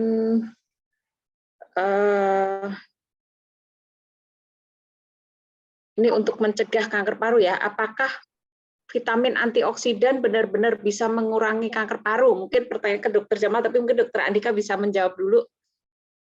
Iya, jadi tentu tadi Dokter Jamal sudah menyampaikan faktor resiko untuk kanker paru itu memang cukup banyak, salah satunya adalah polusi udara ya. Tapi sebagai salah satu obat untuk benar-benar mencegah terjadinya kanker paru, memang masih memerlukan penelitian yang panjang, karena untuk memastikan apakah obat-obat antioksidan tadi bermanfaat sebagai pencegahan, itu yang harus kita pertimbangkan. Ya, tapi yang paling penting sebenarnya bagaimana kita mencegah faktor-faktor risiko yang tadi disampaikan Dr. Jamal, ya, perokok pasif, perokok aktif, risiko polusi udara dan sebagainya. Ini Dr. Sita. Ya, ini ada pertanyaan. Selamat malam Dr. Andika, apakah kanker paru dapat diberikan terapi target saja? Dan apakah obat tersebut sudah termasuk dalam BPJS? Jadi tadi yang seperti disampaikan juga ada berbagai macam terapi target ya, dan itu masuk di dalam BPJS, tapi ada pemeriksaan lainnya. Silakan Dokter Andika. Ya, jadi ya juga tadi sudah disampaikan juga oleh Dokter Sita bahwa dalam menentukan terapi yang terbaik bagi pasien tadi, seorang dokter paru harus menentukan jenis selnya, kemudian kelainan molekular, staging, performance pasiennya, dan juga ketersediaan. Jadi tidak bisa kita hanya memberikan terapi target saja, atau kemoterapi saja, atau imunoterapi saja. Karena seseorang dokter berdasarkan data, penelitian, dan analisis yang lengkap, bisa menentukan harusnya dengan penanda marker tertentu atau penanda biologi tertentu, yang terbaik kita berikan terapi target, yang terbaik kita berikan kemoterapi dan sebagainya. Jadi walaupun memang terapi target itu memiliki efek samping yang lebih minimal dibanding kemoterapi. Oke, jadi pertama pemeriksaannya Pemeriksaan yang pertama dilakukan adalah histopatologi dulu, sitologi dulu, jenisnya apa, kalau non-small cell lung cancer, kemudian lalu dilakukan pemeriksaan mutasi EGFR ya Dokter Andika ya. Karena di Indonesia mutasi EGFR itu sekitar 55% dari seluruh pasien kanker paru. Jadi 55% dari keseluruhan pasien kanker paru tidak perlu dikemo, bisa mendapatkan terapi target, yaitu EGFR TKI. Kalau misalnya wild type, maka ada pemeriksaan lagi, contohnya adalah ALK, kemudian PDL1, dan pemeriksaan-pemeriksaan lain, ROS1, dan lain-lain. Namun sayangnya memang belum tercover BPJS ya, Dokter Andika, hanya EGFR TKI saja yang tercover BPJS dan juga kemoterapi. Jadi kita harapkan mudah-mudahan ke depannya seluruh treatment dari kanker paru ini bisa tercakup dalam BPJS. Kemudian ada pertanyaan lagi, Dokter Andika, apakah terapi mungkin imunoterapi bisa diberikan pada orang yang risiko tinggi, jadi belum terdiagnosis kanker paru dikasih imunoterapi dulu. Jadi seperti misalnya vaksinasi pada COVID misalnya, Dokter Andika, bisa nggak? Jadi seperti itu. Coba Dokter Andika silakan. Ya, jadi memang kalau kita maksud dengan imunoterapi itu banyak sekali mekanisme obatnya, ya, mekanisme kerja. Tapi yang kita maksud dengan imunoterapi yang saat ini berkembang untuk terapi kanker paru adalah imun checkpoint inhibitor. Ya, imun checkpoint inhibitor artinya kita berusaha menghambat progresivitas dari suatu kanker dengan menghambat molekul-molekul tertentu. Ya, bukan berarti kita meningkatkan sel imunnya dengan sangat kuat sehingga semua sel imun semua sel kanker akan terdeteksi. Ya, jadi walaupun memang salah satu tujuan dari imunoterapi itu adalah meningkatkan kemampuan sel imun kita dalam mendeteksi dan menghancurkan sel kanker. Ya, tapi yang saat ini yang masih berkembang adalah untuk terapi. Ya, belum ada yang saya ketahui bertujuan untuk profilaksis. Ya, memang ada beberapa penelitian yang menggunakan vaksin, tapi sayangnya hasilnya belum begitu memuaskan. Jadi masih dalam uji coba ya, Dokter Andika. Kalau misalnya COVID hanya satu jenis ya, ada banyak jenis memang sampai Omicron, sekarang XBB. Tapi kalau kanker paru heterogeneity dalam suatu kanker, jadi banyak sekali yang harus ditarget. Ini ada pertanyaan lagi dari Ibu Jenny dan Bapak JDO. Kalau pasien memutuskan tidak melakukan kemoterapi, apakah ada cara lain untuk menangani adenokarsinoma paru jenis wild type? Apakah dengan herbal bisa efektif? Coba bisa mungkin Dokter Andika bisa menjelaskan kembali. Jadi adenokarsinoma wild type ini mungkin yang maksud adalah hanya mutasi EGFR ya, Dokter Sita. Jadi sebenarnya mutasi yang ada dalam tubuh kita sangat banyak ya. Walaupun tadi Dokter Sita sudah menjelaskan 55% dari adenokarsinoma itu umumnya adalah mutasi EGFR ya. Tapi bukan berarti yang lain-lain tidak ada mutasi. Kalau memungkinkan memang bisa dilakukan pemeriksaan mutasi yang lain ya, ALK, PDL1, ROS1 dan sebagainya, tapi lagi-lagi sayangnya beberapa pemeriksaan tadi obat-obatnya tidak di cover oleh BPJS ya. Sepanjang pasien memungkinkan ya untuk mendapatkan obat-obatan tersebut, maka dokter paru terutama akan melakukan pemeriksaan untuk memastikan apakah bisa diberikan terapi target ya. Jadi obatnya ada ya Dokter Andika di Indonesia. Juga bisa dilakukan misalnya wild type EGFR bisa dikombinasi antara kemo dengan imunoterapi. Jadi kombinasi antara kemo dengan imunoterapi saat ini merupakan standard of care untuk tata laksana kanker paru selain kemoterapi saja. Dan apakah herbal bisa efektif untuk mengobati kanker paru? Iya, jadi memang banyak sekali pertanyaan terkait herbal ini ya. Yang sama-sama kita ketahui beberapa obat-obat yang berkembang saat ini adalah obat-obat yang berasal dari tumbuhan pada dasarnya, ya. Tapi sayangnya pengobatan herbal yang berkembang di Indonesia saat ini belum ada penelitian yang bersifat ilmiah, sehingga kita belum bisa memastikan apakah obat-obatan herbal tadi bermanfaat untuk pasien-pasien kanker paru. Ya. Pada beberapa kasus yang kita dapatkan, kalau hanya pasien berobat berdasarkan pengobatan herbal dan tanda kutip, maka banyak kita menemukan pasien mengalami perburukan, ya, yang pada akhirnya terapi medis yang harusnya bisa kita lakukan di awal menjadi sulit untuk kita berikan. Ya, jadi obat-obatan herbal akan menjadi standard of care apabila efeknya memang baik, ya.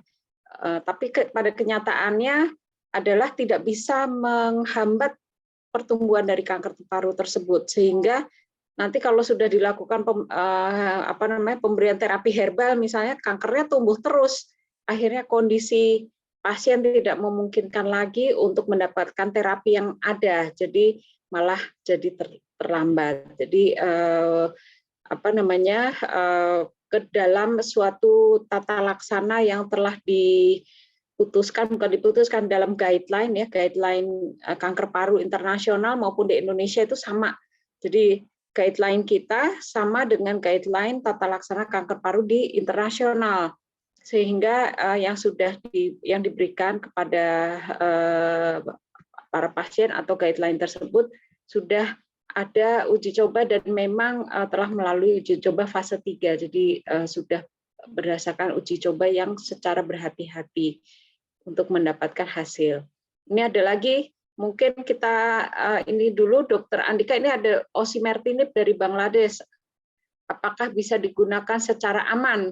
Karena tidak ada data secara resmi, kita tidak bisa memastikan apakah obat ini aman atau tidak. Yang jelas memang belum ada izin edar masuk di Indonesia secara resmi oleh BPOM, dan juga izin edar secara internasional, karena kita tahu bahwa kalau paten obat itu adalah sekitar 20-25 tahun setelah obatnya keluar, ya, Dr. Andika, ya. Jadi mungkin ada sedikit kandungan yang mungkin berbeda. Jadi demikian mungkin yang baru bisa kita jawab, bahwa kita masih belum tahu karena memang belum masuk di Indonesia, belum ada izin edar, demikian. Kemudian mungkin kita kembali lagi ke Dr. Jamal, yaitu ini Dr. Jamal, wajib curiga untuk kanker paru pada anak-anak. Kadang-kadang anak-anak itu yang pertama adalah kalau dia pneumonia pada balita, kemudian gizi buruk, ternyata orang tua perokok. Apakah ada data ketika orang tuanya perokok, anaknya sering batuk pilek, berkembang menjadi pneumonia, kemudian gizi buruk, berapa persen akan menjadi kanker paru? Demikian, Dr. Jamal. Ini pertanyaan yang menarik. Menarik, ya. Makasih. Dan pertanyaan sulit. Kalau kita lihat, ini berarti resiko anak menjadi kanker paru jika dia terpapar asap rokok, ya. Yang pertama. Yang kedua, resiko anak menjadi kanker paru di kemudian hari kalau gizinya buruk. Terus terang dari data evidence base-nya itu belum ada. Kalau pneumonia memang ada, tapi yang berat, ya. Jadi datanya belum banyak bisa bicara itu, Dr. Sita. Terus terang datanya belum ada. Yang ada TB itu ada. Pneumonia ada penelitian, tapi masih conflicting evidence, masih belum firm. Apakah memang pneumonia di masa kecil menjadikan dia resiko kanker parunya jadi meningkat? Itu belum ada data yang saklek banget. Mungkin tambahan saya itu, Dr. Sita. Kemudian pada anak, Dr. Jamal, apakah ada kanker paru pada anak? Nah, kanker paru jarang, ya, tetapi jarang. Memang ada, tapi jarang sekali. Nah, kalau pada orang muda sih biasanya, Dr. Sita, ya. Kalau pada yang anak atau pada dewasa muda yang memiliki kanker paru, hampir sebagian besar itu masalahnya bukan di lingkungan, tapi genetic background-nya. Jadi dia udah punya bawaan orok, si gennya itu jadi gampang untuk menjadi kanker. Jadi germline ya, Dr. Sita namanya ya. Jadi itu bawaan. Ada tapi sangat kecil. Ada. Ya, kecil. Dokter Jamal, mengenai apakah kekhasan kanker paru akibat pekerjaan atau merokok, Dok? Dan juga vape, ini ada e-sigaret atau vape, bagaimana terhadap kanker paru? Ya, vape dulu ya. Tadi untuk jadi kanker paru tadi yang nomor 1 rokok, karena itu yang evidence-nya, datanya juga cukup ada. Dan untuk jadi kanker paru tadi proses sel normal jadi kanker paru butuh 20-30 tahunan. Jadi penelitiannya pun juga nggak mudah. Itu yang pertama, menghubungkan apakah suatu zat itu menjadi mencetuskan kanker paru. Nah, kalau rokok udah ada datanya. Nah, kalau untuk vape itu sampai sekarang kan vape baru 10-20 tahun. Jadi data yang ada belum kelihatan kanker parunya meningkat atau menurun.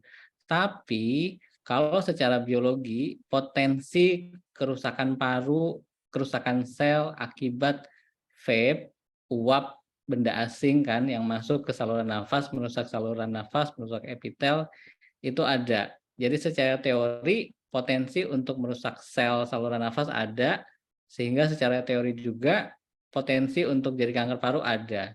Tapi sekali lagi, evidence atau data bukti itu butuh waktu untuk membuktikan bahwa memang itu ada. Secara teori memungkinkan, tapi secara bukti kita belum bisa karena tadi butuh waktu untuk jadi kanker paru. Mungkin begitu dulu, Sita.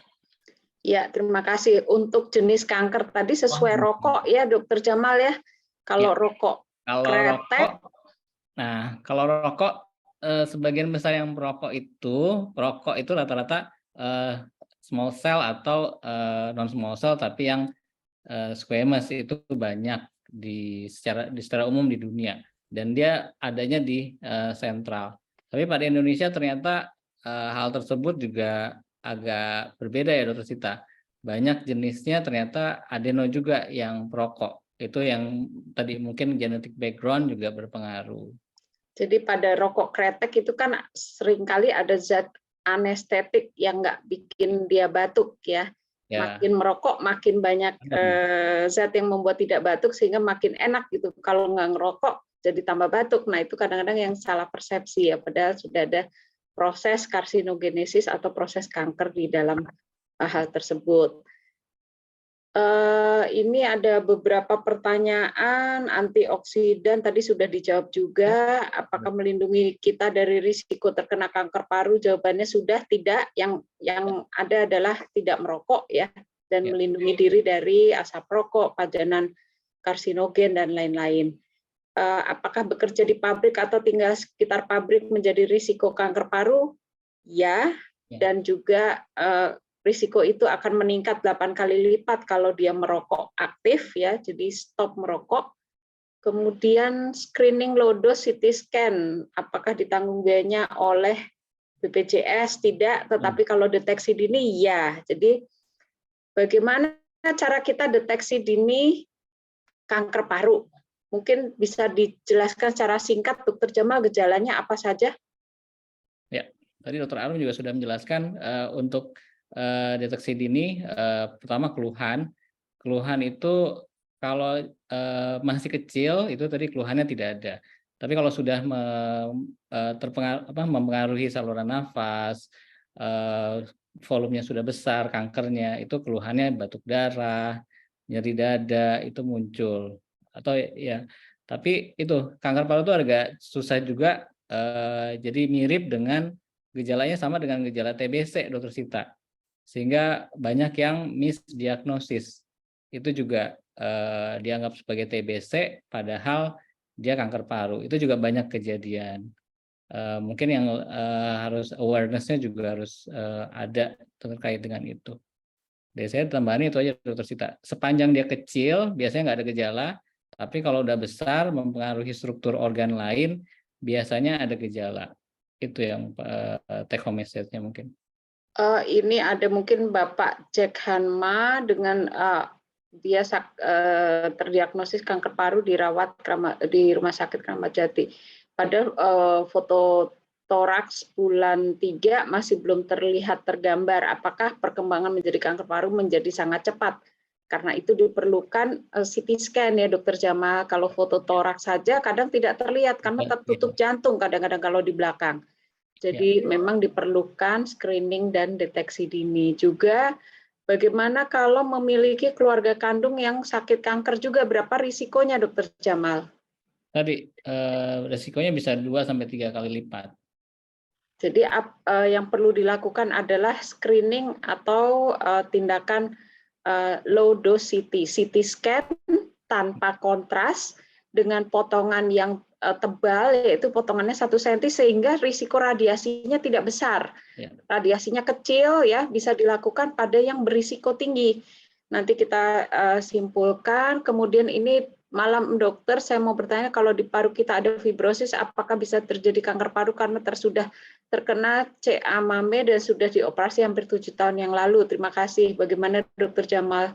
Tadi kerusakan paru yang ada sebelumnya itu potensi resikonya lebih tinggi ketimbang kelompok yang nggak punya yang parunya normal, termasuk tadi fibrosis.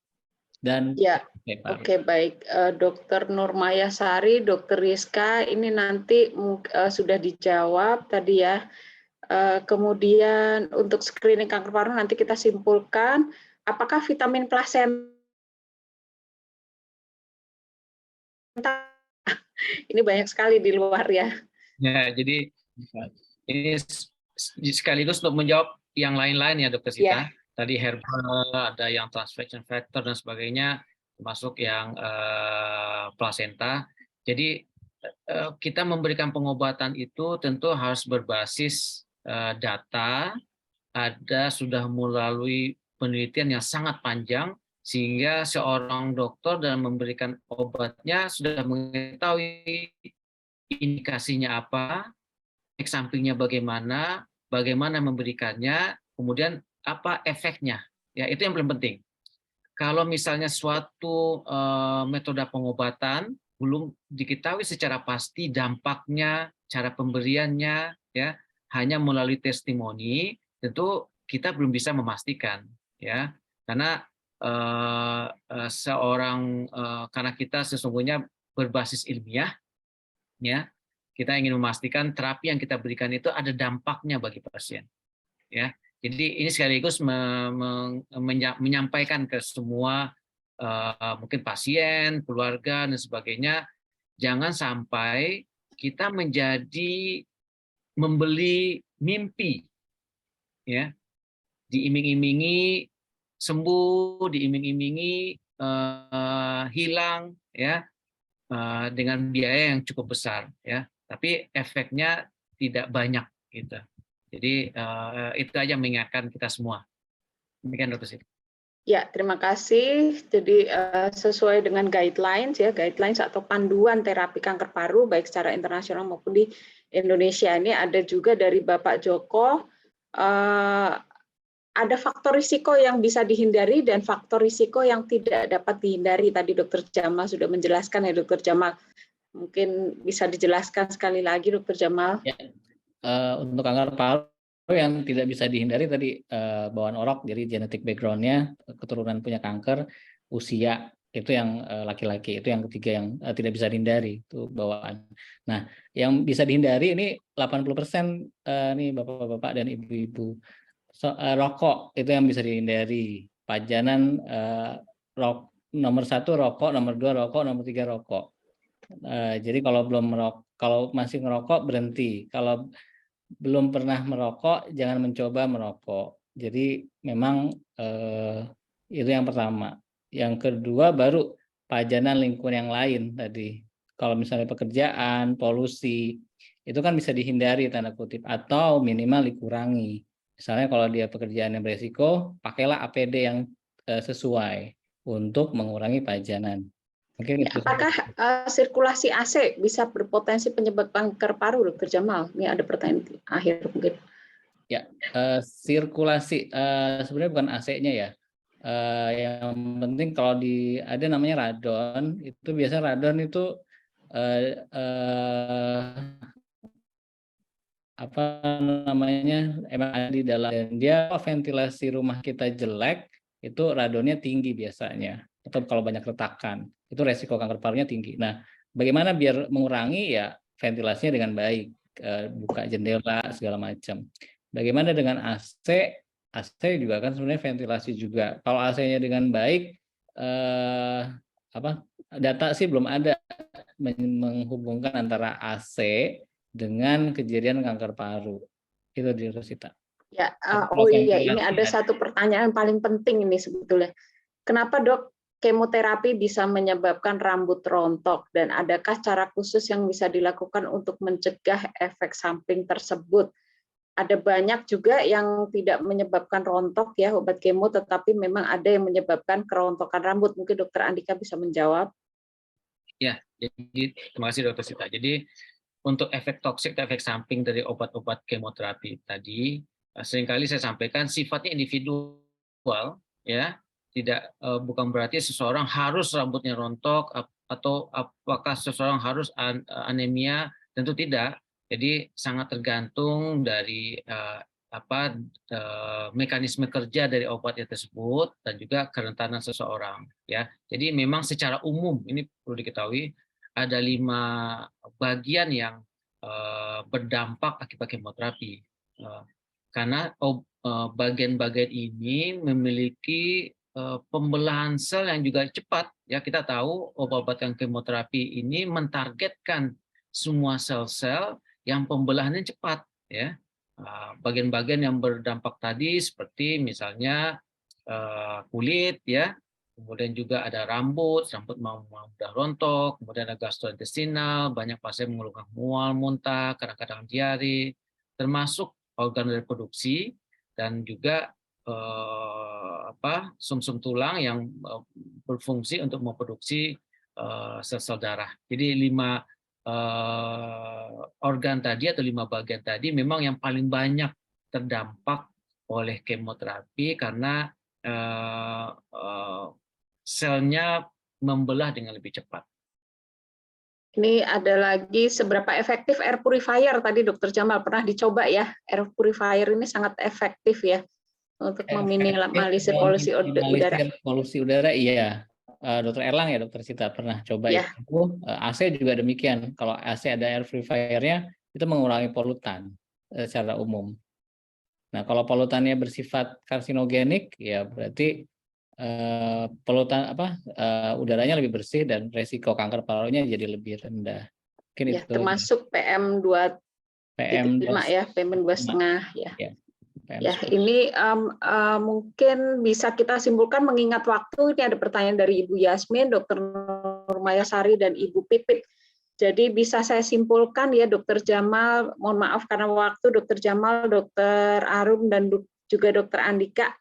Pertama, kita melihat apa itu screening dan juga deteksi dini. Screening adalah upaya untuk mendiagnosis terjadinya penyakit sebelum ada gejala. Pada siapa? Screening dilakukan pada risiko tinggi. Risiko tinggi yang pertama adalah perokok, kemudian yang memiliki risiko pekerjaan, misalnya di bahan tambang, radiasi, dan lain-lain. Yang kedua adalah faktor risiko, yang kedua adalah yang memiliki faktor risiko keturunan, kanker, kemudian penyakit fibrosis yang lainnya. Pada kondisi demikian, maka disarankan untuk melakukan screening kanker paru. Dengan apa screening kanker paru? Dengan melakukan low dose CT scan. CT scan tanpa kontras, dengan ketebalan yang tebal ya 1 cm, dengan radiasi yang cukup rendah. Kemudian kalau sudah ada gejala, apa saja gejala kanker paru? Gejala kanker paru adalah sesak napas, batuk darah. Ya, 4 gejala tersebut juga bisa kadang disertai dengan suara serak, berat badan turun. Kalau sudah ada gejala, maka dinamakan deteksi dini. deteksi dini bisa dilakukan juga dengan low dose CT scan tanpa kontras, ya. Dengan kalau BPJS meminta rujukan dari puskesmas ke PPK 2 ke dokter spesialis paru akan dimintakan untuk CT scan tanpa kontras tersebut dan bisa terdeteksi secara dini kanker paru.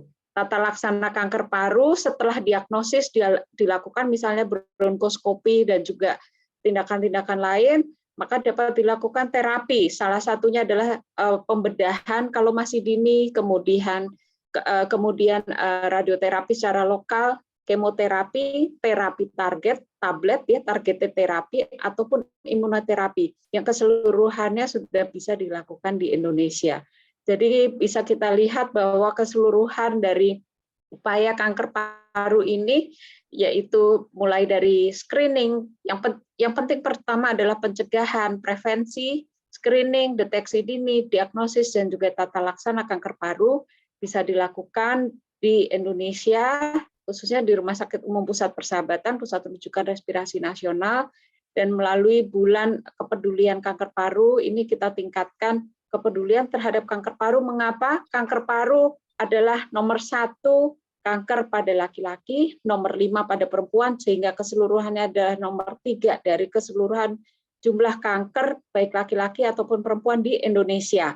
Kemudian kanker paru di Indonesia ini usianya jauh lebih muda dibandingkan dengan di luar negeri. Mengapa? Karena pajanan asap rokok kanker paru di Indonesia lebih muda. Jadi usia kanker paru, rata kanker paru itu 5 tahun lebih muda dibandingkan di luar negeri. Kalau di luar negeri sekitar 63, di Indonesia angka rata kanker paru adalah 58, sehingga deteksi dini dimulai dari usia yang lebih muda, yaitu 45 tahun untuk perokok aktif dan 40 tahun untuk yang memiliki risiko lainnya. Mungkin demikian, itu saja saya akhiri. Wassalamualaikum warahmatullahi wabarakatuh. Terima kasih banyak atas seluruh perhatian dari para pemirsa sekalian. Kiranya webinar ini bisa menambah pengetahuan kita dan juga meningkatkan kewaspadaan kita terhadap kanker paru. Terima kasih saya ucapkan kepada Dr. Praseno Hadi, Dr. Jamal Zaini, spesialis paru konsultan PhD, Dr. Ginanjar Arum Desianti, spesialis paru konsultan, dan Dr. Andika Chandra Putra, spesialis paru konsultan PhD. Acara saya kembalikan kepada Dr. Azizia. Terima kasih. Wassalamualaikum warahmatullahi wabarakatuh. Ya, waalaikumsalam. Ya, terima kasih kepada Dr. Sita Laksmi Andarini, PhD spesialis paru konsultan sebagai moderator, dan terima kasih kepada Dr. Jamal, Dr. Ginanjar Arum, dan Dr. Andika Chandra sebagai narasumber yang telah menyajikan materi yang sangat menarik, dan insya Allah dapat menambah pengetahuan khususnya penyakit kanker paru. Dan kami ucapkan terima kasih kepada seluruh peserta hadirin yang telah menghadiri acara hingga selesai, dan seluruh panitia yang telah membantu acara hingga selesai. Baiklah, agenda selanjutnya adalah sesi foto bersama. Kami persilahkan untuk Dr. Praseno Hadi, Dr. Sita, Dr. Ginanjar Arum, Dr. Jamal, dan Dr. Andika untuk menyalakan kamera.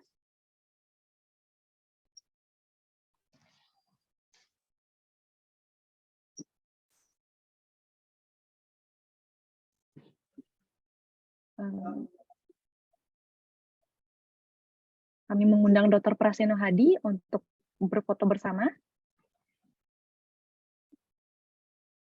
Mungkin Dr. Pras sedang rapat ya, hari ini ada rapat tadi, rapat Wabib.